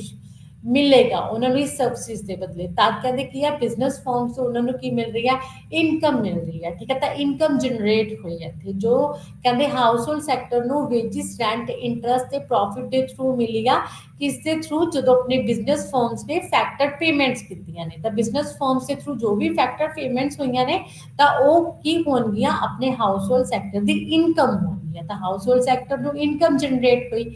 ਤਾਂ ਕਹਿੰਦੇ ਫਰਮ ਕੀ ਕਰਦਾ ਹੈ, ਜਿਹੜਾ ਹਾਊਸਹੋਲਡ ਸੈਕਟਰ ਹੈ ਉਹ ਉਹੀ ਇਨਕਮ ਨੂੰ ਯੂਜ਼ ਕਰਦਾ ਹੈ ਗੁੱਡਸ ਐਂਡ ਸਰਵਿਸਿਜ਼ ਨੂੰ ਬਾਏ ਕਰਨ ਦੇ ਲਈ। ਤਾਂ ਉਹਨੇ ਕੀ ਕੀਤਾ ਸੀ, ਗੁੱਡਸ ਐਂਡ ਸਰਵਿਸਿਜ਼ ਨੂੰ ਬਾਏ ਕੀਤਾ ਸੀ। ਗੁੱਡਸ ਐਂਡ ਸਰਵਿਸਿਜ਼ ਦਾ ਫਲੋ ਪ੍ਰੋਡਿਊਸਰ ਸੈਕਟਰਸ ਤੋਂ ਹਾਊਸਹੋਲਡ ਸੈਕਟਰ ਕਰਨੀ ਆਇਆ ਸੀ। ਤਾਂ ਹਾਊਸਹੋਲਡ ਸੈਕਟਰਸ ਨੇ ਗੁੱਡਸ ਐਂਡ ਸਰਵਿਸਿਜ਼ ਦੇ ਬਦਲੇ ਕੀ ਦਿੱਤਾ ਹੈ, ਕੰਜ਼ੰਪਸ਼ਨ ਦੇ ਬਦਲੇ ਐਕਸਪੈਂਡੀਚਰ ਦਿੱਤਾ ਹੈ, ਮੀਨਸ ਪ੍ਰਾਈਸ ਦਿੱਤਾ ਹੈ, ਕਾਸਟ ਪੇ ਕਰਨੀ ਪਈ ਆ। ਤਾਂ ਕਹਿੰਦੇ ਹਾਊਸਹੋਲਡ ਸੈਕਟਰ ਦੇ ਕੋਲੋਂ ਜੋ ਵੀ ਕਹਿੰਦੇ ਇਨਕਮ ਆਈ ਸੀਗੀ ਫੈਕਟਰ ਪੇਮੈਂਟਸ ਦੇ ਥਰੂ, ਉਹ ਉਹਨਾਂ ਨੂੰ ਕਿਸ ਦੇ ਲਈ ਯੂਜ਼ ਕਰੇਗਾ, ਕੰਜ਼ੰਪਸ਼ਨ ਦੇ ਲਈ ਯੂਜ਼ ਕਰੇਗਾ। ਤਦ ਕਹਿੰਦੇ ਕੰਜ਼ੰਪਸ਼ਨ ਤੇ ਐਕਸਪੈਂਡੀਚਰ ਕਰੇਗਾ, ਤब फिर वही इनकम किदे कोल चले जाएगी, प्रोड्यूसर कोल चले जाएगी। मींस इनकम दा फ्लो पहला प्रोड्यूसर्स तो हाउसहोल्ड तक कर, फिर हाउसहोल्ड तो कंजम्पशन एक्सपेंडिचर के थ्रू किदे कोल चले जाएगा, बिजनेस फर्म्स के थ्रू भी फैक्टर पेमेंट्स हुई है like wages, rent, interest and profit, जो भी कहते इनकम फ्लो हुई है अपने बिजनेस टू हाउसहोल्ड सैक्टर दे वाल। ਕਹਿੰਦੇ ਉਹਦੇ ਵਿੱਚੋਂ ਕੀ ਕਰੇਗਾ, ਕੁਝ ਦਿੱਤਾ ਉਹ ਕੰਜ਼ੰਪਸ਼ਨ ਕਰ ਲੇਗਾ। Expenditure on goods and services, ਕਹਿੰਦੇ ਜੋ ਪ੍ਰੋਡਕਸ਼ਨ ਕੀਤੀ ਸੀ ਬਿਜ਼ਨਸ ਫਰਮਸ ਨੇ ਉਹਨਾਂ ਨੂੰ ਕਹਿੰਦੇ ਬਾਏ ਕਰਕੇ ਉਹਨਾਂ ਤੇ ਐਕਸਪੈਂਡੀਚਰ ਕਰੇਗਾ। ਉਹਨਾਂ ਦਾ ਜਿਹੜਾ ਇਨਕਮ ਫਲੋ ਹੈ ਹਾਊਸਹੋਲਡ ਸੈਕਟਰ ਦਾ ਉਹ ਥੋੜਾ ਜਿਹਾ ਕਿੱਧਰ ਹੋ ਜਾਏਗਾ, ਆਪਣਾ ਬਿਜ਼ਨਸ ਫਰਮਸ ਕਰਨੀ ਹੋ ਜਾਏਗਾ। ਉਹ ਐਕਸਪੈਂਡੀਚਰ ਮੀਨਸ ਕੰਜ਼ੰਪਸ਼ਨ ਤੇ ਖਰਚਾ ਕਰੇਗਾ। ਐਂਡ ਕੁਝ ਕਹਿੰਦੇ ਉਹਨਾਂ ਦੇ ਕੋਲ ਸੇਵਿੰਗ ਰਹਿ ਜਾਏਗੀ, ਜਿਵੇਂ ਕਿ ਅਗਰ 10,000 ਮੰਥਲੀ ਮਿਲ ਰਿਹਾ ਹੈ ਤਾਂ ਉਹਦੇ ਵਿੱਚੋਂ ਓਨਲੀ ਉਹ 8,000 ਨੇ ਜੋ ਕੰਜ਼ੰਪਸ਼ਨ ਦੇ ਲਈ, ਐਕਸਪੈਂਡੀਚਰ ਦੇ ਲਈ ਯੂਜ਼ ਕਰਨਗੇ ਤੇ 2,000 ਉਹਨਾਂ ਕੋਲ ਕੀ ਆ ਬਚ ਗਿਆ। ਤਾਂ ਉਹ 2,000 ਨੂੰ ਕਿੱਥੇ ਕਰਨਗੇ, ਫਾਈਨੈਂਸ਼ੀਅਲ ਮਾਰਕੀਟ, ਮੀਨਸ ਜਿਵੇਂ ਕਿ ਬੈਂਕਸ ਨੇ ਹਨਾ, ਕਮਰਸ਼ੀਅਲ ਬੈਂਕਸ, ਉਹਨਾਂ ਦੇ ਵਿੱਚ ਤਾਂ ਕਮਰਸ਼ੀਅਲ ਬੈਂਕਸ ਨੇ ਜਿਹੜੇ ਉਹ ਆਪਣੇ ਫਾਈਨੈਂਸ਼ੀਅਲ ਮਾਰਕੀਟ ਦੇ ਵਿੱਚ ਆਉਂਦੇ ਨੇ, ਆਰਬੀਆਈ ਐਂਡ ਕਮਰਸ਼ੀਅਲ ਬੈਂਕਸ, ਕਿਉਂਕਿ ਲੋਨ ਪ੍ਰੋਵਾਈਡ ਕਰਦੇ ਨੇ ਸਾਨੂੰ, ਮਨੀ ਦੀ ਸਪਲਾਈ ਕਰਦੇ ਨੇ। ਤਾਂ ਕਹਿੰਦੇ ਹਾਊਸਹੋਲਡ ਸੈਕਟਰ ਆਪਣੀ ਸੇਵਿੰਗ ਨੂੰ ਕਿੱਥੇ ਜਮ੍ਹਾਂ ਕਰਵਾਏਗਾ, ਫਾਈਨੈਂਸ਼ੀਅਲ ਮਾਰਕੀਟ ਦੇ ਵਿੱਚ ਜਮ੍ਹਾਂ ਕਰਾਏਗਾ। ਕਿਉਂ ਜਮ੍ਹਾਂ ਕਰਾਏਗਾ, ਕਿਉਂਕਿ ਸੇਵਿੰਗ ਦੇ ਬਦਲੇ ਉਹਨਾਂ ਨੂੰ ਕੀ ਮਿਲੇਗਾ, ਰੇਟ ਆਫ ਇੰਟਰਸਟ ਮਿਲੇਗਾ। ਐਂਡ ਫਾਈਨੈਂਸ਼ੀਅਲ ਮਾਰਕੀਟ ਦੇ ਵਿੱਚ ਹੁਣ ਇੱਥੋਂ ਕੀ ਆ, ਜੋ ਪੈਸਾ ਹੈ ਆਪਣਾ ਇਕੱਠਾ ਹੋਏਗਾ ਤਾਂ ਉਹੀ ਜਿਹੜੀਆਂ ਬਿਜ਼ਨਸ ਫਰਮਸ ਨੇ, ਬਿਜ਼ਨਸ ਫਰਮਸ ਨੇ ਕੀ ਕਰਨਾ ਹੁੰਦਾ ਹੈ, ਇਨਵੈਸਟਮੈਂਟ ਕਰਨੀ ਹੁੰਦੀ ਆ। ਇਨਵੈਸਟਮੈਂਟ ਦੇ ਲਈ ਉਹਨਾਂ ਨੂੰ ਪੈਸਾ ਚਾਹੀਦਾ ਹੁੰਦਾ ਹੈ, ਤਾਂ ਲੋਨ ਪੈਸਾ ਕਿੱਥੋਂ ਲੈਣਗੇ, ਉਹ ਫਾਈਨੈਂਸ਼ੀਅਲ ਮਾਰਕੀਟ ਤੋਂ ਲੈਣਗੇ। ਤਾਂ ਫਾਈਨੈਂਸ਼ੀਅਲ ਮਾਰਕੀਟ ਤੋਂ ਉਹੀ ਪੈਸਾ ਉਹਨਾਂ ਨੇ ਕਿਸ ਦੇ ਲਈ ਯੂਜ਼ ਕੀਤਾ, ਇਨਵੈਸਟਮੈਂਟ ਦੇ ਲਈ ਯੂਜ਼ ਕੀਤਾ। ਤਾਂ ਜਿਹੜਾ ਫਾਈਨੈਂਸ਼ੀਅਲ ਮਾਰਕੀਟ ਆ ਦੋਨਾਂ ਦੇ ਵਿੱਚ ਮੀਡੀਏਟਰ ਦਾ ਕੰਮ ਕਰੇਗਾ। ਉਹ ਜਿਹੜੀ ਐਕਸਟਰਾ ਮਨੀ ਹੈ ਮੀਨਸ ਉਹਨਾਂ ਨੂੰ ਸੇਵਿੰਗ ਦੇ ਥਰੂ ਜਮ੍ਹਾਂ ਕਰਾਏਗਾ, ਡਿਪੋਜ਼ਿਟ ਕਰਾਏਗਾ। ਐਂਡ ਫਿਰ ਉਸ ਤੋਂ ਬਾਅਦ ਉਹੀ ਮਨੀ ਨੂੰ ਜਿਹੜਾ ਪ੍ਰੋਡਿਊਸਰ ਸੈਕਟਰ ਹੈ ਉਹਨਾਂ ਦੇ ਕੋਲ ਇਨਵੈਸਟਮੈਂਟ ਦੇ ਲਈ ਦੇਗਾ। ਤਾਂ ਇਸੇ ਤਰ੍ਹਾਂ ਜਿਹੜਾ ਬਿਜ਼ਨਸ ਸੈਕਟਰ ਹੈ ਆਪਣਾ ਉਹ ਮਨੀ ਨੂੰ ਯੂਜ਼ ਕਰਕੇ ਫਿਰ ਤੋਂ ਕਹਿੰਦੇ ਪ੍ਰੋਡਕਸ਼ਨ ਕਰੇਗਾ ਤੇ ਫੈਕਟਰ ਪੇਮੈਂਟਸ ਕਰੇਗਾ ਤੇ ਹਾਊਸਹੋਲਡ ਸੈਕਟਰ ਉਸ ਨੂੰ ਕੰਜ਼ਿਊਮ ਕਰੇਗਾ ਤੇ ਫਿਰ ਐਕਸਪੈਂਡੀਚਰ, ਫਿਰ ਸੇਵਿੰਗ, ਫਿਰ ਇਨਵੈਸਟਮੈਂਟ। ਕਹਿੰਦੇ ਇਸ ਤਰ੍ਹਾਂ ਫਾਈਨੈਂਸ਼ੀਅਲ ਮਾਰਕੀਟ ਦੀ ਹੈਲਪ ਦੇ ਨਾਲ ਜੋ ਵੀ ਕਹਿੰਦੇ ਪ੍ਰੋਸੀਜਰ ਆਪਣਾ ਕੀ ਆ ਚੱਲਦਾ ਰਹੇਗਾ। This is the role of financial market in two sector economy as a mediators, ਜੋ ਸੇਵਿੰਗ ਨੂੰ ਲੈ ਕੇ ਐਕਸਟਰਾ ਮਨੀ ਨੂੰ ਹਾਊਸਹੋਲਡ ਸੈਕਟਰ ਤੋਂ ਲੈ ਕੇ ਆਪਣੀ ਬਿਜ਼ਨਸ ਫਰਮਸ ਨੂੰ ਦਿੰਦਾ ਫॉर ਦਾ ਇਨਵੈਸਟਮੈਂਟ। ਤਾਂ ਮਨੀ ਦਾ ਫਲੋ ਕੀ ਹੋਇਆ, ਹਾਊਸਹੋਲਡ ਤੋਂ ਬਿਜ਼ਨਸ ਫਰਮਸ ਤੇ ਕਰਨੀ ਹੋਇਆ through the financial market. And ਫਿਰ ਉਹੀ ਫਲੋ ਫਿਰ ਤੋਂ ਫੈਕਟਰ ਪੇਮੈਂਟਸ ਦੇ ਥਰੂ ਹਾਊਸਹੋਲਡ ਕਰਨੀ, ਫਿਰ ਹਾਊਸਹੋਲਡ ਤੋਂ ਐਕਸਪੈਂਡੀਚਰ ਦੇ ਥਰੂ ਗੁੱਡਸ ਐਂਡ ਸਰਵਿਸਿਜ਼ ਤੇ ਖਰਚਾ ਕਰਨ ਦੇ ਥਰੂ ਫਿਰ ਬਿਜ਼ਨਸ ਫਰਮਸ ਕਰੀ। ਇਸ ਤਰ੍ਹਾਂ ਜਿਹੜਾ ਇਹ ਫਲੋ ਹੈ ਕੀ ਹੈ ਚੱਲਦਾ ਰਹੇਗਾ। The next is leakage and injections. ਕਹਿੰਦੇ ਕੁਝ ਲੀਕੇਜ ਤੇ ਇੰਜੈਕਸ਼ਨਸ ਵੀ ਨੇ ਟੂ ਸੈਕਟਰ ਇਕੋਨਮੀ ਦੇ ਵਿੱਚ, ਮੀਨਸ ਕੁਝ ਕਹਿੰਦੇ ਬੈਨੀਫਿਟਸ ਨੇ, ਕੁਝ ਨੁਕਸਾਨ ਨੇ। ਕਹਿੰਦੇ leakage are the amount withdraw from the flow of income. ਕਹਿੰਦੇ ਲੀਕੇਜ ਉਦੋਂ ਹੁੰਦਾ ਹੈ ਜਦੋਂ ਜਿਹੜਾ ਫਲੋ ਆਫ ਇਨਕਮ ਹੈ ਉਹਦੇ ਵਿੱਚੋਂ ਕੁਛ ਨਾ ਕੁਛ ਇਨਕਮ ਨੂੰ ਵਿਦਡਰਾ ਕੀਤਾ ਜਾਂਦਾ ਹੈ, ਵਿੱਚ ਰੱਖ ਲਿਆ ਜਾਂਦਾ ਹੈ, ਕੱਢਿਆ ਜਾਂਦਾ ਹੈ, ਜਿਹਨੂੰ ਆਪਾਂ ਸਰਕੂਲੇਟ ਨਹੀਂ ਕਰਦੇ ਹੈਗੇ। It could be in the form of saving ਬਾय household, ਜਿਵੇਂ ਕਿ ਹਾਊਸਹੋਲਡ ਸੈਕਟਰ ਨੇ ਸੇਵਿੰਗ ਕਰ ਲਈ ਤਾਂ ਹੁਣ ਉਹਨਾਂ ਨੇ 10,000 ਜਿੰਨਾ ਉਹਨਾਂ ਦੇ ਕੋਲ ਆਇਆ ਸੀਗਾ ਉਹਨੂੰ 10,000 ਨੂੰ ਸਪੈਂਡ ਨਹੀਂ ਕੀਤਾ ਹੈ। 10,000 ਉਹਨਾਂ ਦੇ ਕੋਲ ਜੋ ਬਿਜ਼ਨਸ ਫਰਮ ਦੇ ਥਰੂ ਆਇਆ ਸੀ ਉਹੀ 10,000 ਉਹਨਾਂ ਕੋਲ ਨਹੀਂ ਗਿਆ ਹੈ ਐਕਸਪੈਂਡੀਚਰ ਦੇ ਥਰੂ। ਉਹਨਾਂ ਦੇ ਥਰੂ ਉਹਨਾਂ ਨੇ ਕੀ ਕੀਤਾ 2,000 ਨੂੰ ਸੇਵ ਕੀਤਾ ਤਾਂ ਉਹ 2,000 ਕੀ ਹੋ ਜਾਏਗਾ ਆਪਣਾ ਲੀਕੇਜ ਹੋ ਜਾਏਗਾ ਕਿਉਂਕਿ ਉਹ ਮਨੀ ਜਨਰੇਟ ਨਹੀਂ ਹੋਏਗੀ ਸਰਕੂਲੇਟ ਨਹੀਂ ਹੋਏਗੀ। ਕਹਿੰਦੇ ਤੇ ਟੈਕਸ ਪੇਮੈਂਟਸ ਕਈ ਵਾਰ ਕਹਿੰਦੇ ਗਵਰਨਮੈਂਟ ਨੂੰ ਟੈਕਸ ਦੇਣਾ ਪੈਂਦਾ ਹੈ ਜਦੋਂ 3 ਸੈਕਟਰ ਇਕਨੋਮੀ ਹੁੰਦੀ ਹੈ ਜਾਂ ਫਿਰ ਜਦੋਂ ਇੰਪੋਰਟ ਕਰਦੇ ਆ ਆਪਾਂ 4 ਸੈਕਟਰ ਇਕਨੋਮੀ ਦੇ ਵਿੱਚ ਬਾਹਰ ਤੋਂ ਤਾਂ ਆਪਣਾ ਪੈਸਾ ਬਾਹਰ ਜਾਂਦਾ ਹੈ ਤਾਂ ਦਿਸ ਇਜ਼ ਅ ਵਿਦਡ੍ਰॉ।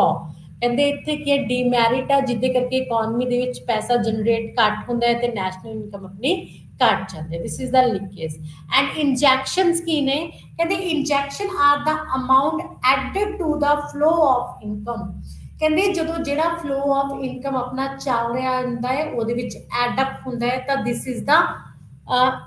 ਇੰਜੈਕਸ਼ਨਸ। ਠੀਕ ਹੈ ਤਾਂ ਇੰਜੈਕਸ਼ਨਸ ਆਪਾਂ ਮੋਸਟਲੀ ਕੀ ਕਹਿ ਸਕਦੇ ਹਾਂ ਇਹ ਇਨਵੈਸਟਮੈਂਟ ਨੂੰ ਕਹਿ ਸਕਦੇ ਹਾਂ ਕਿਉਂਕਿ ਇਨਵੈਸਟਮੈਂਟ ਕਰਦੇ ਆਪਾਂ ਨਿਊ ਪੈਸਾ ਲਗਾਉਂਦੇ ਆ ਤੇ ਗਵਰਨਮੈਂਟ ਸਪੈਂਡਿੰਗ ਨੂੰ ਕਹਿ ਸਕਦੇ ਆ ਤੇ ਐਕਸਪੋਰਟ ਨੂੰ ਕਹਿ ਸਕਦੇ ਆ ਤੇ ਸਬਸਿਡੀਜ਼ ਨੂੰ ਕਹਿ ਸਕਦੇ ਆ ਕਿਉਂਕਿ ਐਕਸਪੋਰਟ ਦੇ ਥਰੂ ਸਾਡੇ ਕੋਲ ਪੈਸਾ ਬਾਹਰ ਤੋਂ ਆਏਗਾ ਐਂਡ ਇਨਵੈਸਟਮੈਂਟ ਦੇ ਥਰੂ ਅਸੀਂ ਜੋ ਪ੍ਰੋਡਕਸ਼ਨ ਕਰਾਂਗੇ ਉਹਨੂੰ ਸੇਲ ਕਰਕੇ ਇਨਕਮ ਜਨਰੇਟ ਹੋਏਗੀ। ਗਵਰਨਮੈਂਟ ਸਪੈਂਡਿੰਗ ਕਰੇਗੀ ਤਾਂ ਫੈਸਿਲਿਟੀਜ਼ ਦੇਗੀ ਜਿਹਦੇ ਥਰੂ ਵੀ ਇਨਕਮ ਜਨਰੇਟ ਹੋਏਗੀ ਫੈਸਿਲਿਟੀਜ਼ ਇਨਕਰੀਜ਼ ਹੋਣਗੀਆਂ। ਠੀਕ ਹੈ ਤਾਂ ਕਹਿੰਦੇ ਇੰਜੈਕਸ਼ਨਸ ਨੂੰ ਆਪਾਂ ਪੋਜ਼ਿਟਿਵ ਲੈਂਦੇ ਆ ਕਿਉਂਕਿ ਇਹਦੇ through circular flow of income ਜ਼ਿਆਦਾ ਹੁੰਦਾ ਹੈ ਤੇ ਲੀਕੇਜ ਨੂੰ ਆਪਾਂ ਨੈਗੇਟਿਵ ਲੈਂਦੇ ਆ ਕਿਉਂਕਿ ਇਹਦੇ ਥਰੂ ਮਨੀ ਦਾ ਵਿਦਡ੍ਰॉ ਹੁੰਦਾ ਹੈ। ਠੀਕ ਹੈ ਤੇ ਜਿਹਦੇ through circular flow of economy ਜਿਹੜਾ ਕੀ ਹੁੰਦਾ ਘਟਦਾ ਹੈ ਮੀਨਸ ਨੈਸ਼ਨਲ ਇਨਕਮ ਸਾਡੀ ਘਟਦੀਗਾ। ਤਾਂ ਆਪਾਂ ਕਹਿ ਸਕਦੇ ਹਾਂ ਕਿ ਵਿਦਡ੍ਰॉ ਨੇ ਜਿਹੜੇ ਉਹ ਲੀਕੇਜ ਨੇ ਤੇ ਜਿਹੜੀਆਂ ਲੀਕੇਜ ਨੇ ਉਹ ਵਿਦਡ੍ਰॉ ਨੇ ਮੀਨਸ ਪੈਸੇ ਨੂੰ ਕੱਢਣਾ ਤੇ ਜਿਹੜੇ ਇੰਜੈਕਸ਼ਨਸ ਨੇ ਉਹ ਐਡੀਸ਼ਨਸ ਨੇ ਪੈਸੇ ਨੂੰ ਐਡ ਕਰਦੇ ਨੇ। ਤਾਂ ਦਿਸ is the leakage and injections. And the next is circular flow of income in the 3 sector economy। ਜਿਹੜੀ 3 sector economy ਆ ਉਹਦੇ ਵਿੱਚ ਜਿਹੜਾ circular flow of income ਹੈ ਉਹ ਕਿੱਦਾਂ ਚੱਲਦਾ ਹੈ। ਹੁਣ ਕਹਿੰਦੇ 3 ਸੈਕਟਰ ਇਕਨੋਮੀ ਕੀ ਆ ਕਹਿੰਦੇ ਜਦੋਂ ਆਪਾਂ ਗਵਰਨਮੈਂਟ ਸੈਕਟਰ ਨੂੰ ਐਡ ਕਰ ਲੈਂਦੇ ਆ ਬਿਟਵੀਨ ਦਾ 2 ਸੈਕਟਰਸ ਕਿਹੜੇ ਕਿਹੜੇ ਹਾਊਸ ਹੋਲਡ ਸੈਕਟਰ ਤੇ ਪ੍ਰੋਡਿਊਸਰਸ ਮੀਨਸ ਬਿਜ਼ਨਸ ਫਰਮਸ ਜੋ ਆਪਾਂ ਨੇ ਪਹਿਲਾਂ 2 ਸੈਕਟਰ ਕੀਤੇ ਸੀਗੇ ਤਾਂ ਉਹਨਾਂ ਦੇ ਵਿੱਚ ਜਦੋਂ ਗਵਰਨਮੈਂਟ ਦੀ ਇੰਟਰਫੇਰੈਂਸ ਹੋ ਜਾਏਗੀ ਗਵਰਨਮੈਂਟ ਸੈਕਟਰ ਇਨਵੋਲਵ ਹੋ ਜਾਏਗਾ ਤਾਂ ਦਿਸ ਇਜ਼ ਦਾ 3 ਸੈਕਟਰ ਇਕਨੋਮੀ। ਇਹਨੂੰ 3 ਸੈਕਟਰ ਮਾਡਲ ਵੀ ਆਪਾਂ ਕਹਿ ਸਕਦੇ ਆ। ਕਹਿੰਦੇ ਹੁਣ ਇੱਥੇ ਜਿਹੜੇ ਫਿਜ਼ੀਕਲ ਮਈਅਰਸ ਨੇ ਫਿਜ਼ੀਕਲਸ ਜਿਹੜੇ ਐਕਟੀਵਿਟੀਜ਼ ਨੇ ਜੋ ਫਾਈਨਾਂਸ ਨਾਲ ਰਿਲੇਟਡ ਨੇ ਕਹਿੰਦੇ ਉਹ ਗਵਰਨਮੈਂਟ ਦੇ ਥਰੂ ਕੀਤੀਆਂ ਜਾਂਦੀਆਂ ਨੇ ਕਿਉਂਕਿ ਗਵਰਨਮੈਂਟ ਐਕਸਪੈਂਡੀਚਰ ਕਰਦੀ ਹੈ। ਠੀਕ ਹੈ ਤਾਂ ਗਵਰਨਮੈਂਟ ਐਕਸਪੈਂਡੀਚਰਸ ਦੇ ਥਰੂ ਵੀ ਜਿਹੜੀ ਆਪਣੀ ਨੈਸ਼ਨਲ ਇਨਕਮ ਕੀ ਹੁੰਦੀ ਹੈ ਜਨਰੇਟ ਹੁੰਦੀ ਹੈ ਤੇ ਟ੍ਰਾਂਸਫਰ ਪੇਮੈਂਟਸ ਹੁੰਦੀਆਂ ਨੇ ਜਿਹੜੀਆਂ ਐਡ ਅਪ ਕੀਤੀਆਂ ਜਾਂਦੀਆਂ ਨੇ ਤਾਂ ਵੇਰੀਏਬਲਸ ਹੈਵ ਡਿਫਰੈਂਟ ਇਫੈਕਟ ਕਹਿੰਦੇ ਜਿਹੜਾ ਗਵਰਨਮੈਂਟ ਸੈਕਟਰ ਆ ਉਹਦੇ ਡਿਫਰੈਂਟ ਇਫੈਕਟ ਪੈਂਦੇ ਨੇ। ਠੀਕ ਹੈ ਆਪਣੇ ਇਨਕਮ ਐਂਡ ਐਕਸਪੈਂਡੀਚਰ ਫਲੋ ਤੇ ਇਹਦੇ ਕੁਝ ਲੀਕੇਜ ਵੀ ਨੇ ਕੁਝ ਕਿਤੇ ਇੰਜੈਕਸ਼ਨਸ ਵੀ ਨੇ। ਠੀਕ ਹੈ ਤਾਂ ਆਪਾਂ ਉਹਨਾਂ ਦੀ ਗੱਲ ਕਰਦੇ ਹਾਂ ਕਿ ਲੀਕੇਜ ਕਿਹੜੀਆਂ ਨੇ ਤਾਂ leakage from the circular flow of the reduced personal disposal income hence consumption expenditure like saving government spending on the capital goods infrastructures railway defense education पर देखो लीकेज की ने अगर गवर्नमेंट सैक्टर इन्वॉल्व है तो ਉਹਦੀ ਫਰਸਟ ਲੀਕੇਜ ਕੀ ਆ ਕਿ ਗਵਰਨਮੈਂਟ ਦੇ ਥਰੂ ਜਿਹੜੇ ਆਪਣੇ ਹਾਊਸ ਹੋਲਡ ਸੈਕਟਰ ਉਹਨਾਂ ਦੀ ਡਿਸਪੋਜ਼ਲ ਇਨਕਮ ਘਟ ਜਾਂਦੀ ਹੈ ਤਾਂ ਡਿਸਪੋਜ਼ਲ ਇਨਕਮ ਕੀ ਹੁੰਦੀ ਆ ਕਹਿੰਦੇ ਜਦੋਂ ਟੈਕਸ ਵਗੈਰਾ ਨਿਕਾਲੇ ਜਾਂਦੇ ਨੇ ਜਿਵੇਂ ਕਿ ਮੈਂ ਕਿਹਾ ਸੀਗਾ ਕਿ 1 ਮੰਥ ਦੀ ਸੈਲਰੀ 10,000 ਆ ਅਗਰ 10,000 ਦੇ ਵਿੱਚੋਂ ਮੈਂ ਗਵਰਨਮੈਂਟ ਨੂੰ ਜੋ ਵੀ ਟੈਕਸ ਵਗੈਰਾ ਦਿੰਦੀ ਆ ਉਹ ਕੱਟ ਲੈਂਦੀ ਆ ਤਾਂ ਮੇਰੇ ਕੋਲ 8,000 ਰਹਿ ਜਾਂਦਾ ਹੈ ਤਾਂ 8,000 ਨੂੰ ਹੀ ਮੈਂ ਸਿਰਫ ਕੰਜ਼ੰਪਸ਼ਨ ਦੇ ਲਈ ਯੂਜ਼ ਕਰ ਸਕਦਾ ਤਾਂ ਮੇਰੀ ਡਿਸਪੋਜ਼ਲ ਇਨਕਮ ਘਟ ਗਈ means circular flow of income ਕੀ ਆ ਮੇਰਾ ਘਟ ਗਿਆ। ਕਹਿੰਦੇ ਕੰਜ਼ੰਪਸ਼ਨ ਐਕਸਪੈਂਡੀਚਰ ਐਂਡ ਸੇਵਿੰਗ ਵੀ ਘਟ ਜਾਂਦੀ ਆਪਣੀ ਡਿਸਪੋਜ਼ਲ ਇਨਕਮ ਘਟਣ ਦੇ ਨਾਲ। ਗਵਰਨਮੈਂਟ ਸਪੈਂਡਸ ਔਨ ਕਹਿੰਦੇ ਗਵਰਨਮੈਂਟ ਇਸ ਤੋਂ ਇਲਾਵਾ ਐਕਸਪੈਂਡੀਚਰ ਕਰਦੀ ਹੈ ਕਿਹਦੇ ਕੈਪੀਟਲ ਗੁੱਡਸ ਤੇ ਇਨਫਰਾਸਟ੍ਰਕਚਰ ਤੇ ਮੀਨਸ ਜਿਵੇਂ ਕਿ ਹਾਈਵੇ ਬਣਾਉਣ ਰੋਡਸ ਬਣਾਉਣ ਤੇ ਠੀਕ ਹੈ ਐਂਡ ਪਾਵਰ ਸਪਲਾਈ ਤੇ ਰੇਲਵੇ ਤੇ ਡਿਫੈਂਸ ਤੇ ਐਜੂਕੇਸ਼ਨ ਤੇ ਪਬਲਿਕ ਹੈਲਥ ਤੇ ਕਹਿੰਦੇ for the economic development therefore government expenditure is an injection in circular flow as it creates demand in the form of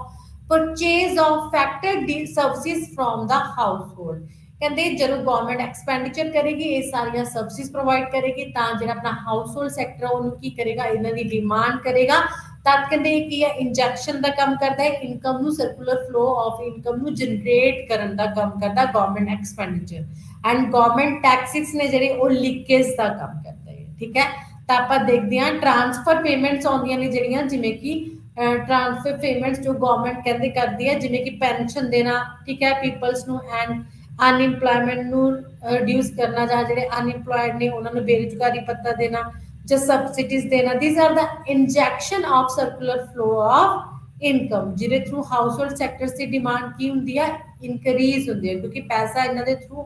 government ਦੇ ਥਰੂ ਇਹਨਾਂ ਦੇ ਹੱਥਾਂ ਦੇ ਵਿੱਚ ਆਉਂਦਾ ਹੈ ਤਾਂ ਆਪਾਂ ਇਸ ਡਾਇਗ੍ਰਾਮ ਦੇ ਵਿੱਚ ਦੇਖ ਸਕਦੇ ਹਾਂ circular flow of income and expenditure in three sector economy ਦੇ ਵਿੱਚ ਕਿੱਦਾਂ ਹੁੰਦਾ ਹੈ ਤਾਂ ਕਹਿੰਦੇ ਵਿੱਚ ਕੀ ਆ only money flow among household sector ਦੀ ਗੱਲ ਕੀਤੀ ਗਈ ਆ ਫਰਮਸ ਐਂਡ ਗਵਰਨਮੈਂਟ ਦੇ ਵਿੱਚ ਕਹਿੰਦੇ ਸਿਰਫ ਮਨੀ ਫਲੋ ਹੋ ਰਿਹਾ ਹੈ government purchases goods and services firm the firms and ਹਾਊਸਹੋਲਡਸ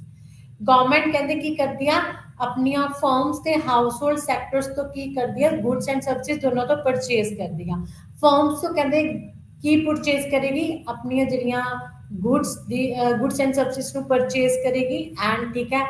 ਤੇ ਉਸ ਤੋਂ ਬਾਅਦ ਜਿਹੜੀਆਂ ਆਪਣੀ ਹਾਊਸਹੋਲਡ ਸੈਕਟਰ ਹੈ ਉਸ ਤੋਂ ਵੀ ਕਹਿੰਦੇ ਸਰਵਿਸਿਜ਼ ਲਏਗੀ ਜਿਵੇਂ ਕਿ ਲੇਬਰ ਲਏਗੀ ਕੈਪੀਟਲ ਲਏਗੀ ਠੀਕ ਹੈ ਐਂਟਰਪ੍ਰੀਨਿਓਰ ਲਏਗੀ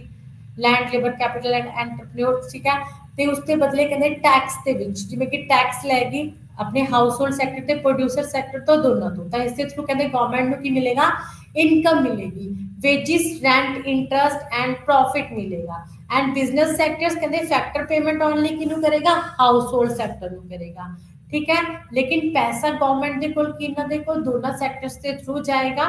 ठीक है ता फाइनेंस इकट्ठा करेगा टैक्सेस के थ्रू गवर्नमेंट ठीक है बोरिंग करेगी the second money flow show all tax payments made by the household and business firms household pay direct tax to the government while firms earnings are taxed in the form of corporation tax few indirect taxes are levied by the government on firms ultimately borne by the households that money flow included all the tax also saves and borrows from financial sector like household and business sectors ਕਹਿੰਦੇ government saving ਕਰੇਗਾ ਇਹਨਾਂ ਦੇ through ਜੋ ਵੀ Texas ਨੇ ਉਹਨਾਂ ਦੇ through ਪੈਸਾ ਇਕੱਠਾ ਕਰੇਗਾ ਠੀਕ ਹੈ ਤਾਂ ਫਿਰ ਗਵਰਨਮੈਂਟ ਕਹਿੰਦੇ ਉਹੀ ਪੈਸੇ ਦੀ ਸਪਲਾਈ ਹਾਊਸਹੋਲਡ ਸੈਕਟਰ ਦੇ ਵੱਲ ਕਰੇਗਾ ਜਦੋਂ ਹਾਊਸਹੋਲਡ ਸੈਕਟਰਸ ਤੋਂ ਕਹਿੰਦੇ ਸਰਵਿਸਿਜ਼ ਲਏਗਾ ਜਿਵੇਂ ਕਿ ਕੋਈ ਆਪਣਾ ਟੀਚਰ ਹੋ ਗਿਆ ਕੋਈ ਆਪਣਾ ਡਾਕਟਰ ਹੋ ਗਿਆ ਗਵਰਨਮੈਂਟ ਡਾਕਟਰ ਗਵਰਨਮੈਂਟ ਟੀਚਰਸ ਤਾਂ ਗਵਰਨਮੈਂਟ ਨੇ ਪੇਮੈਂਟਸ ਵੀ ਕਰਨੀਆਂ ਨੇ ਜੋ ਇਨਕਮ ਆਈ ਆ ਤਾਂ ਗਵਰਨਮੈਂਟਸ ਕਹਿੰਦੇ ਉਹਨਾਂ ਨੂੰ ਵੇਜਿਸ ਤੇ ਸੈਲਰੀਜ਼ ਦੇਗਾ ਜਿਸ ਨੂੰ ਜਿਵੇਂ ਗਵਰਨਮੈਂਟ ਨੂੰ ਕਹਿੰਦੇ ਟੈਕਸਿਸ ਦੇ ਥਰੂ ਇਨਕਮ ਜਿਹੜੀ ਇਕੱਠੀ ਹੋਈ ਆ ਉਹ ਇਨਕਮ ਦਾ ਫਲੋ ਪਹਿਲਾਂ ਹਾਊਸਹੋਲਡ ਤੋਂ ਗਵਰਨਮੈਂਟ ਵੱਲ ਗਿਆ ਹੁਣ ਉਹੀ ਫਲੋ ਗਵਰਨਮੈਂਟ ਤੋਂ ਕਿੱਥੇ ਜਾਏਗਾ ਹਾਊਸਹੋਲਡ ਸੈਕਟਰ ਦੇ ਕੋਲ ਜਾਏਗਾ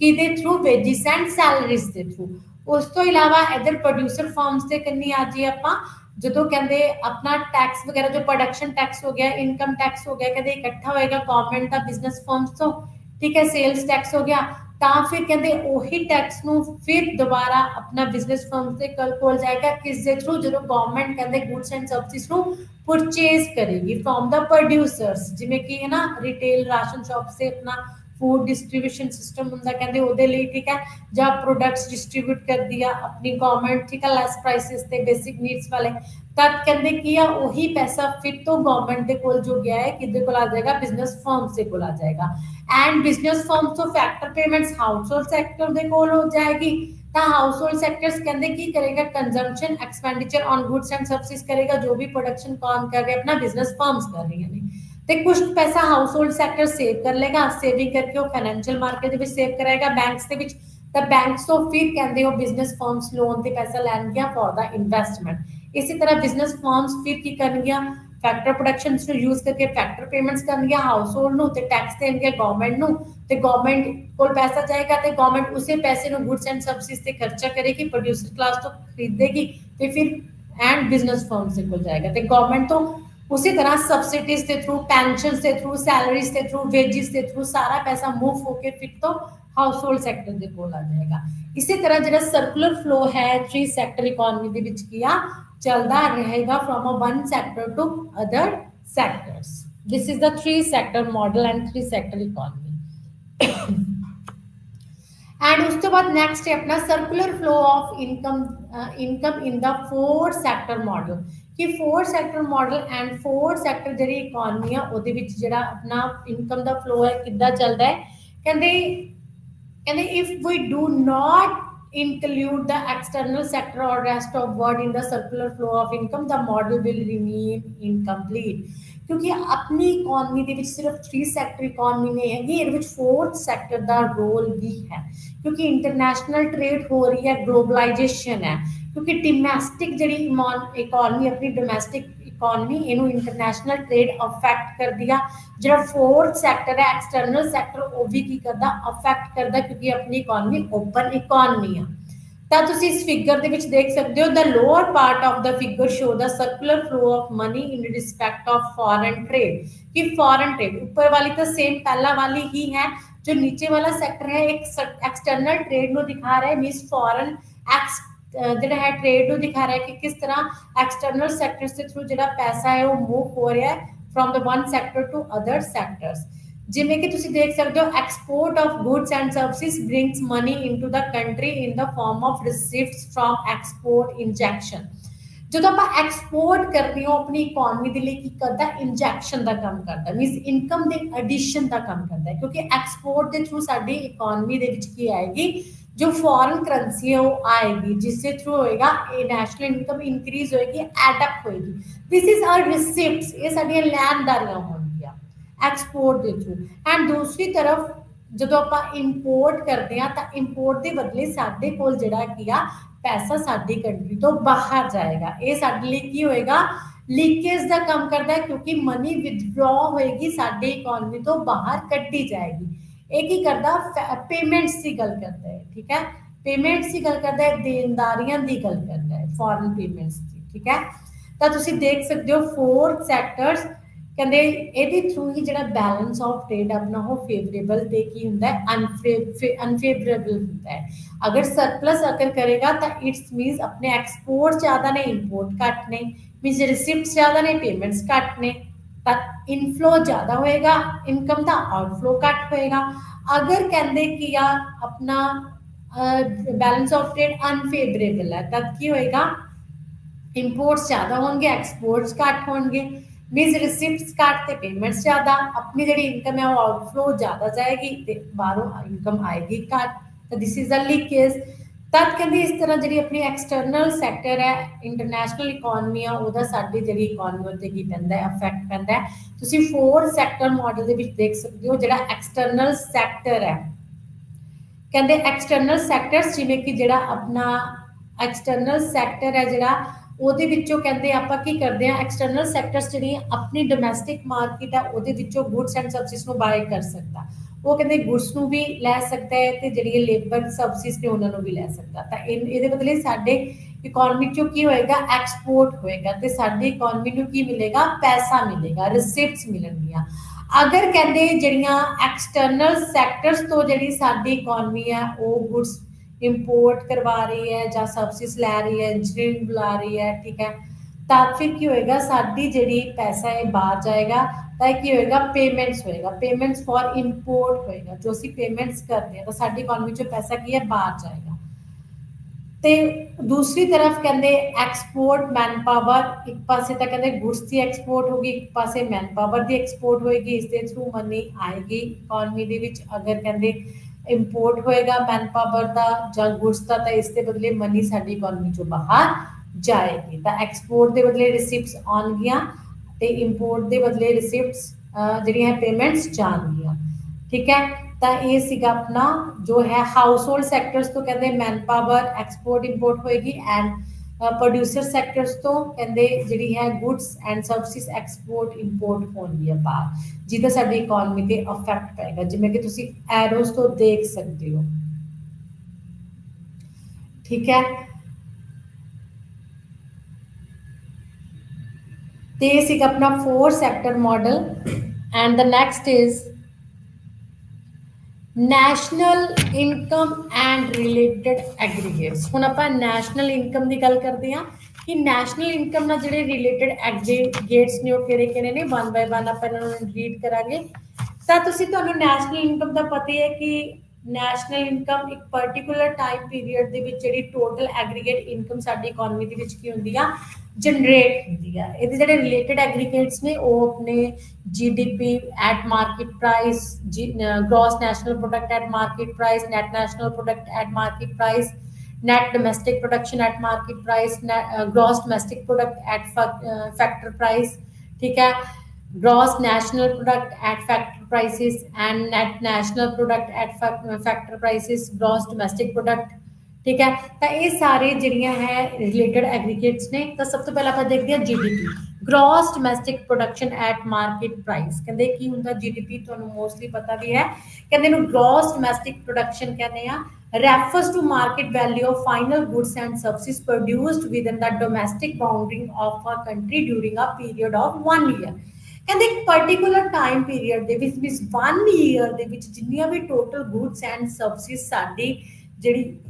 ਕੰਟਰੀ ਹੈ ਡੋਮੈਸਟਿਕ, ਇੱਕ ਕੰਟਰੀ ਦੇ ਡੋਮੈਸਟਿਕ ਕੰਟਰੀ ਦੇ ਬਾਉਂਡਰੀਜ਼ ਦੇ ਅੰਡਰ ਹੀ ਜੋ ਵੀ total goods and services the production ਹੋਈ ਆ, ਉਹਦੀ ਜਿੰਨੀ ਵੀ ਵੈਲਿਊ ਹੈ, ਮਾਰਕੀਟ ਵੈਲਿਊ ਹੈ, ਆਪਾਂ ਉਹਨੂੰ ਕੈਲਕੂਲੇਟ ਕਰਦੇ ਆ। ਦਿਸ is the gross domestic production at market price, ਠੀਕ ਹੈ। ਤਾਂ ਆਪਾਂ ਕਹਿ ਸਕਦੇ ਹਾਂ ਇਹ ਸਾਨੂੰ ਦੱਸਦੀ ਆ market value of final goods and services ਵਿਚ the domestic boundaries of a country can be produce, ਜਿਹੜੀ ਪ੍ਰੋਡਿਊਸ ਕੀਤੀ ਜਾਂਦੀ ਆ। that can they upon gross domestic product at market price is defined as the market value of goods output of final goods and services produced in the domestic territory of a country during a accounting year। This is the GDP and GDP ਨੂੰ ਆਪਾਂ ਕਿੱਦਾਂ calculate ਕਰ ਸਕਦੇ ਹਾਂ। GDP means gross domestic product is equal to price go goods ਜਿੰਨੀਆਂ ਵੀ total goods produce ਹੋਈਆਂ ਨੇ ਉਹਨਾਂ ਦਾ price into quantity। ਜਿਵੇਂ ਕਿ 100 ਗੁੱਡਸ ਟੋਟਲ 1000 ਗੁੱਡਸ ਨੇ ਜਿਹੜੀਆਂ ਟੋਟਲ ਆਪਣੀ ਇਕਨੋਮੀ ਦੇ ਵਿੱਚ ਪ੍ਰੋਡਿਊਸ ਹੋਈਆਂ ਨੇ, ਤਾਂ 1000 ਗੁੱਡਸ ਦੀ ਪ੍ਰਾਈਸ ਕਿੰਨੀ ਹੈ ਆਪਣੀ,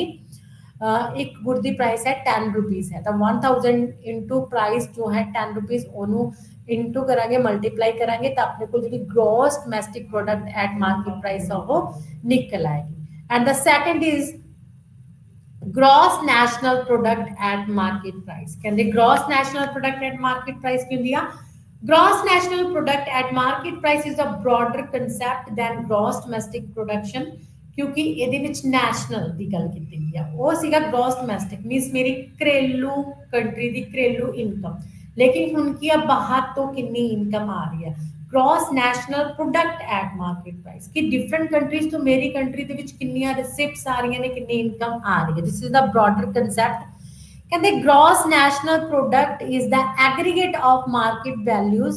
of all the final goods and services produced in any given particular years included net factor income earned from abroad। ਇੱਕ ਤਾਂ GDP ਜੋ ਡੋਮੈਸਟਿਕ ਕੰਟਰੀ ਦੇ ਵਿੱਚ total goods and services produce ਕੀਤੇ ਗਏ ਨੇ ਉਹਨਾਂ ਦੀ ਵੈਲਿਊ ਦੇ ਵਿੱਚ ਜਦ ਆਪਾਂ ਜਿਹੜੀ ਨੈਟ ਇਨਕਮ ਫਰੋਮ ਅਬਰੋਡ ਤੋਂ ਸਾਨੂੰ ਆ ਰਹੀ ਹੈ ਉਹਨੂੰ ਪਲੱਸ ਕਰਾਂਗੇ ਤਾਂ ਸਾਡੀ ਜਿਹੜੀ ਗ੍ਰੋਸ ਨੈਸ਼ਨਲ ਪ੍ਰੋਡਕਟ ਉਹ ਨਿਕਲ ਆਏਗੀ। ठीक है, the net factor income earned from abroad is the difference between factor income earned by a resident in the rest of the world and factor income earned by the foreign in our country। Net income from abroad ਕੀ ਹੁੰਦੀ ਆ? ਜਿਵੇਂ ਕਿ ਤੁਹਾਨੂੰ ਪਤਾ ਹੈ ਕਿ foreign countries ਦੇ ਵਿੱਚ ਅਸੀਂ ਵੀ ਜਾਂਦੇ ਹਾਂ ਤੇ ਉੱਥੋਂ ਵੀ ਫੋਰਨਰ ਸਾਡੀ ਕੰਟਰੀ ਦੇ ਵਿੱਚ ਆਉਂਦੇ ਨੇ। ਤਾਂ ਫੋਰਨਰ ਸਾਡੀ ਕੰਟਰੀ ਦੇ ਵਿੱਚੋਂ ਜੋ ਇਨਕਮ ਇਕੱਠੀ ਕਰਦੇ ਨੇ ਉਹਨੂੰ ਜਦੋਂ ਆਪਾਂ ਜਿਹੜੇ ਪਰਸਨਸ ਨੇ ਆਪਣੇ ਫੋਰਨ ਕੰਟਰੀਜ਼ ਦੇ ਵਿੱਚ ਜਾ ਕੇ ਇਨਕਮ ਜਨਰੇਟ ਕਰਦੇ ਨੇ ਉਹਦੇ ਵਿੱਚੋਂ ਮਾਈਨਸ ਕਰਾਂਗੇ, ਠੀਕ ਹੈ। ਤਾਂ ਕੀ ਹੋਏਗਾ, ਆਪਣਾ ਜੋ ਇਨਕਮ ਬਚੇਗੀ that is a net income from abroad, ਉਹਨੂੰ ਕੀ ਆ ਪਲੱਸ ਕਰਾਂਗੇ ਜਦੋਂ ਆਪਾਂ ਤਾਂ ਆਪਣੀ gross national product at market price ਨਿਕਲ ਆਏਗੀ। ਜਦ GNP ਐਟ ਮਾਰਕੀਟ ਪ੍ਰਾਈਸ ਕੱਢਣ ਦੇ ਲਈ ਆਪਾਂ ਕੀ ਕਰਦੇ ਹਾਂ, gross domestic product eight market price है जो अपनी और प्लस करांगे नैट इनकम फ्रॉम अब्रॉड की अब्रॉड तो सानू कितनी नैट इनकम जनरेट हो रही है उन्होंने प्लस करांगे ਤਾਂ ਸਾਡੀ ਜਿਹੜੀ GNP ਉਹ ਨਿਕਲ ਆਏਗੀ। And the third is NNP ਜਿਹਨੂੰ ਆਪਾਂ ਕਹਿੰਦੇ net national product at market price. The net national product at market price is market value of final goods and services produced within a domestic territory of a country, means GDP, during the period of accounting year exclusive of depreciation depreciation and inclusive of net factor income from abroad exclusive means की करना है जो depreciation है उन्होंने minus करना है GDP ਦੇ ਵਿੱਚੋਂ and जो अपना net national income from abroad है उन्होंने की करना है plus करना है ਤਾਂ net national ਜਿਹੜੀ है income from abroad at market net national income ਜਿਹੜੀ product ਹੈ ਉਹਨੂੰ ਕੱਢਣ ਦੇ ਲਈ ਕੀ ਕਰਨਾ ਪਏਗਾ gross domestic product at market price ਦੇ ਵਿੱਚੋਂ depreciation minus and net income from abroad ਨੂੰ plus ਕਰਾਂਗੇ ਤਾਂ ਆਪਣੀ ਜਿਹੜੀ NNP ਆਪਣੀ ਨਿਕਲ ਆਏਗੀ the next is NDP ठीक at market price net domestic product at market price ਕਹਿੰਦੇ ਇਹ ਕੀ ਹੁੰਦਾ ਇਹ ਕਿੱਦਾਂ ਆਪਾਂ ਕੈਲਕੂਲੇਟ ਕਰ ਸਕਦੇ ਹਾਂ net domestic product at market price is the market value of final goods and services which produced within a domestic territory of a country means GDP and during a period of accounting year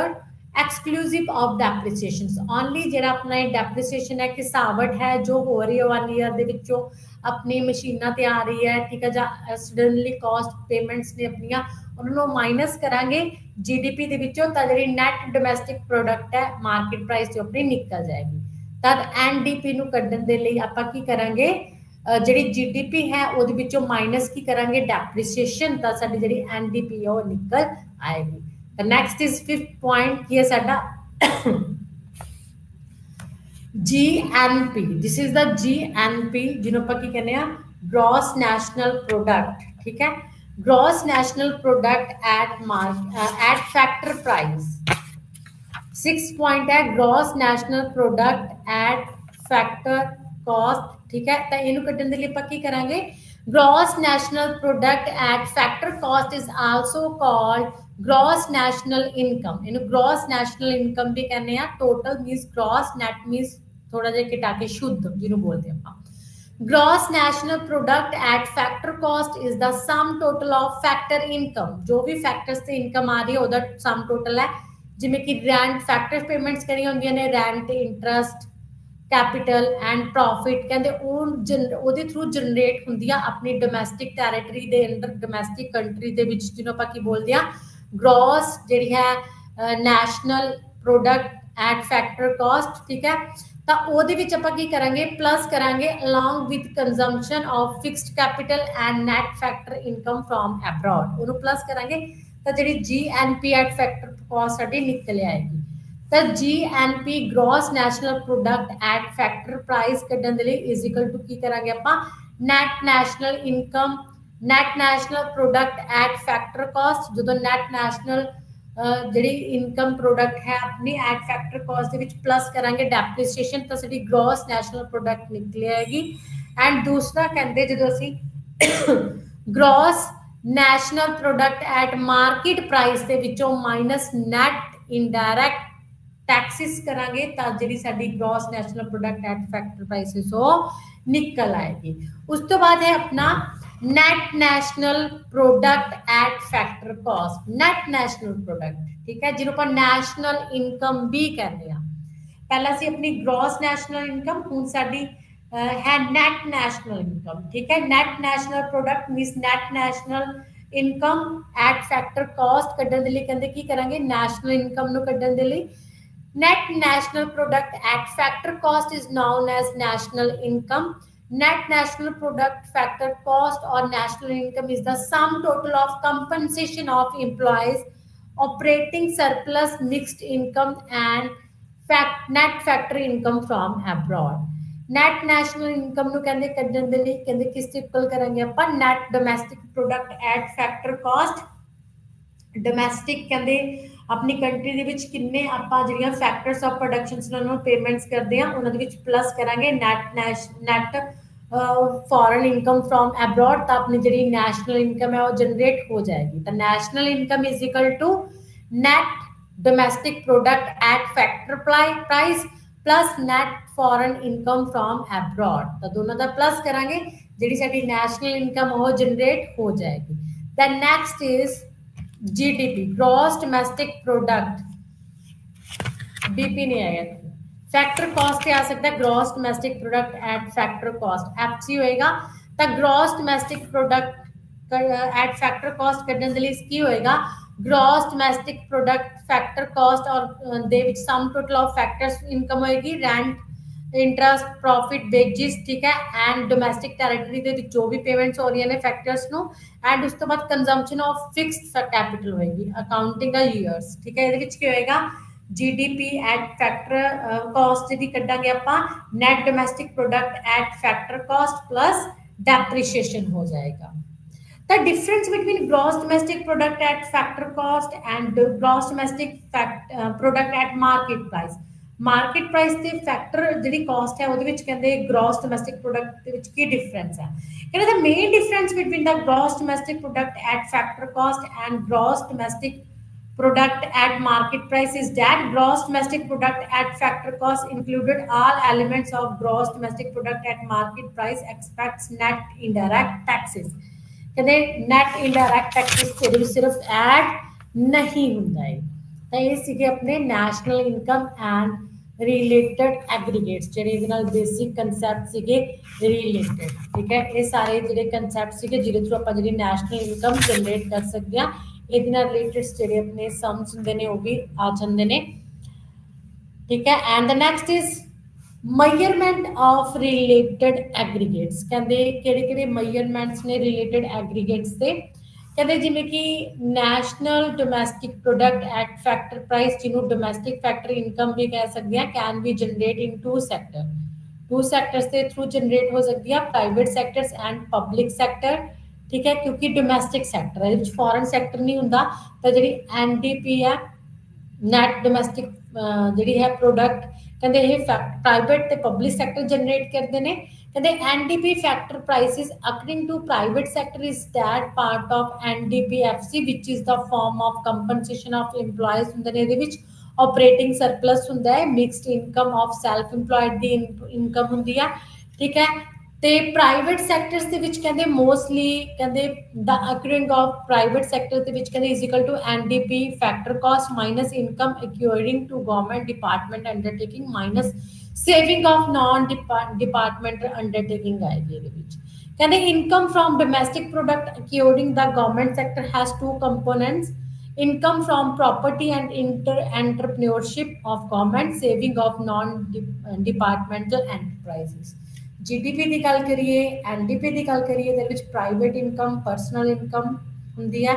ਠੀਕ ਹੈ। ਤਾਂ ਜਿਹੜੀ ਆਪਣੀ ਇਹ related ਐਗਰੀਗੇਟਸ ਨੇ 3 types ਦੇ ਹੁੰਦੇ ਨੇ, private income, personal income and disposal income. ਤਾਂ ਪ੍ਰਾਈਵੇਟ ਇਨਕਮ ਕੀ ਹੋਏਗੀ, ਕਹਿੰਦੇ private income is the total of income of the factor from all the sources and current transfer from the government and rest of the world accruing to private sectors। ਕਹਿੰਦੇ ਜਿਹੜੀ private sectors ਨੂੰ ਸਾਰੇ ਪਾਸੇ ਤੋਂ income ਜਿਹੜੀ ਹੈ generate ਹੋ ਰਹੀ ਹੈ, ਸਾਰੇ ਇੰਡੀਵਿਜੂਅਲਸ ਨੂੰ, ਪ੍ਰਾਈਵੇਟ ਇੰਡੀਵਿਜੂਅਲਸ ਨੂੰ ਮੀਨਸ ਕੀ ਹੈ ਇਨਕਮ ਮਿਲ ਰਹੀ ਹੈ,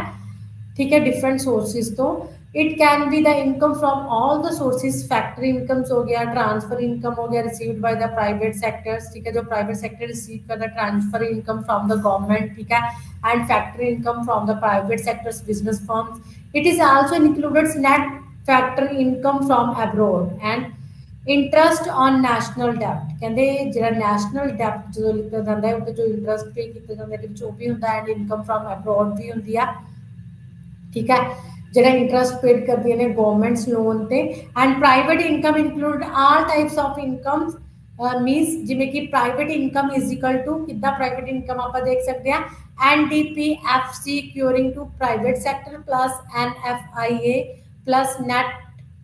ਜਿਹੜੀ ਟ੍ਰਾਂਸਫਰ ਪੇਮੈਂਟ ਫਰੋਮ ਗਵਰਨਮੈਂਟ ਹੈ plus net current transfer payments from rest of the world plus interest on national ਡੈਬਟ। ਇਹ ਸਭ ਦਾ ਪਲਸ ਕਰਾਂਗੇ ਆਪਣੀ ਜਿਹੜੀ ਪ੍ਰਾਈਵੇਟ ਇਨਕਮ ਉਹ ਜਨਰੇਟ हो जाएगी। उसके बाद next is a personal income. Personal income is sum of all kinds of income received by the individuals from all sources in the form of current transfer payments. जिवें कि personal income मैं daily की कमा रहा है, मैनू की मिल रहा है, ਜਾਂ ਮੈਨੂੰ ਮੰਥਲੀ ਕੀ ਮਿਲ ਰਿਹਾ ਹੈ, this is my personal income ਜੋ ਮੈਨੂੰ ਹੀ ਮਿਲ ਰਹੀ ਹੈ ਤੇ ਮੇਰੀ ਸਬਸਿਡੀ ਦੇ ਥਰੂ ਹੀ ਮੈਨੂੰ ਮਿਲ ਰਹੀ ਹੈ,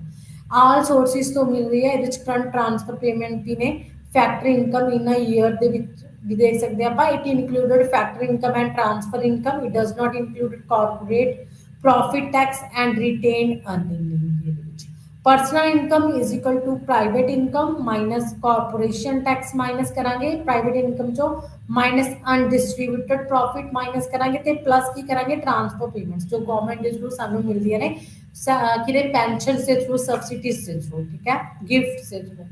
तो ये साडी पर्सनल इनकम होगी and the next is a personal disposal income और डिस्पोजल पर्सनल डिस्पोजल इनकम भी बोल सकते हैं डिस्पोजल इनकम भी बोल सकते हो कि व्हाट इज डिस्पोजल इनकम कहते disposal income is defined as income after taxes कहते मेरे को जो मेरी टोटल इनकम है आफ्टर टैक्सेस जो मेरे को जो इनकम बचेगी कहते deduction of all taxes direct taxes भी आ गए फीस फाइनस भी आ गए जो आप माइनस करांगे मेरी अपनी पर्सनल इनकम ਦੇ ਵਿੱਚੋਂ ਤਾਂ ਮੇਰੇ ਕੋਲ ਜੋ ਇਨਕਮ ਬਚੇਗੀ that is disposal income ਕਹਿੰਦੇ disposal income ਕਿੱਦਾਂ ਕੈਲਕੂਲੇਟ ਕੀਤੀ ਜਾ ਸਕਦੀ ਹੈ personal income minus direct taxes minus mischarges receipts of government administrative department जो बचेगी वो मेरे को disposal income रह जाएगी फॉर एग्जाम्पल मेरे को मेरी सैलरी 20,000 है एंड गवर्नमेंट मेरे तो जो टैक्स लेंदी है वो मेरा है 3,000 तक 3,000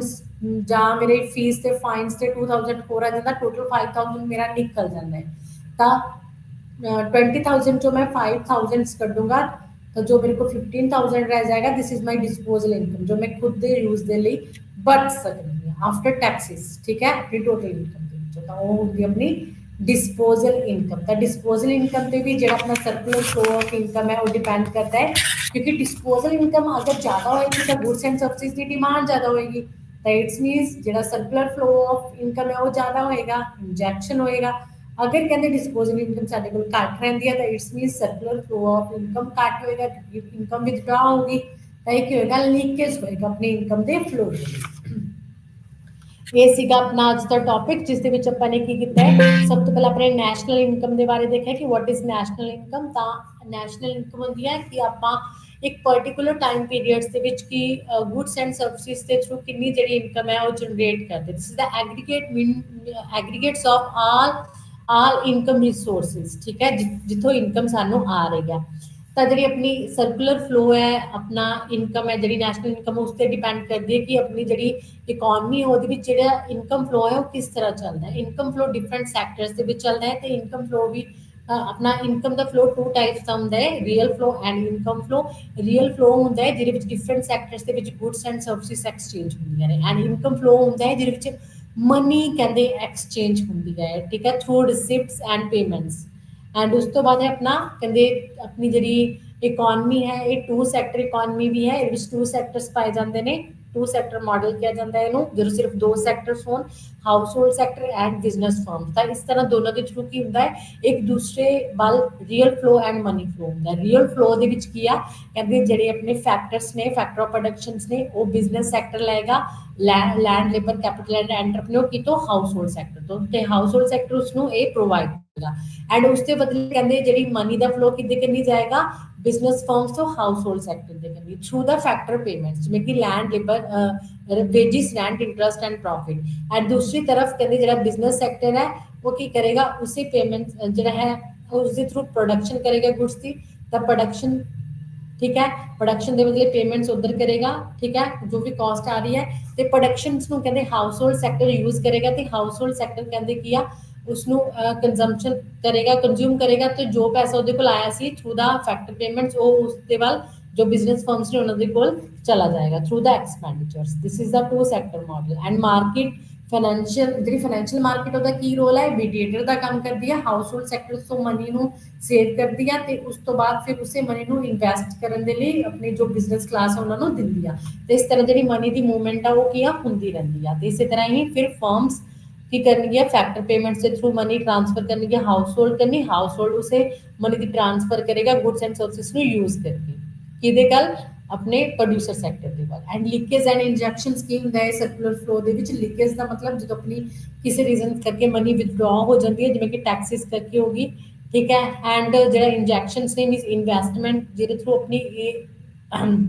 इन होंदी है मनी जिहदे थ्रू सर्कुलर फ्लो अपना की होंदा है इनक्रीज होंदा है तो ये अपना की पॉजिटिव रोल प्ले करती है circular flow of income in the three sector economy three sectors के थ्री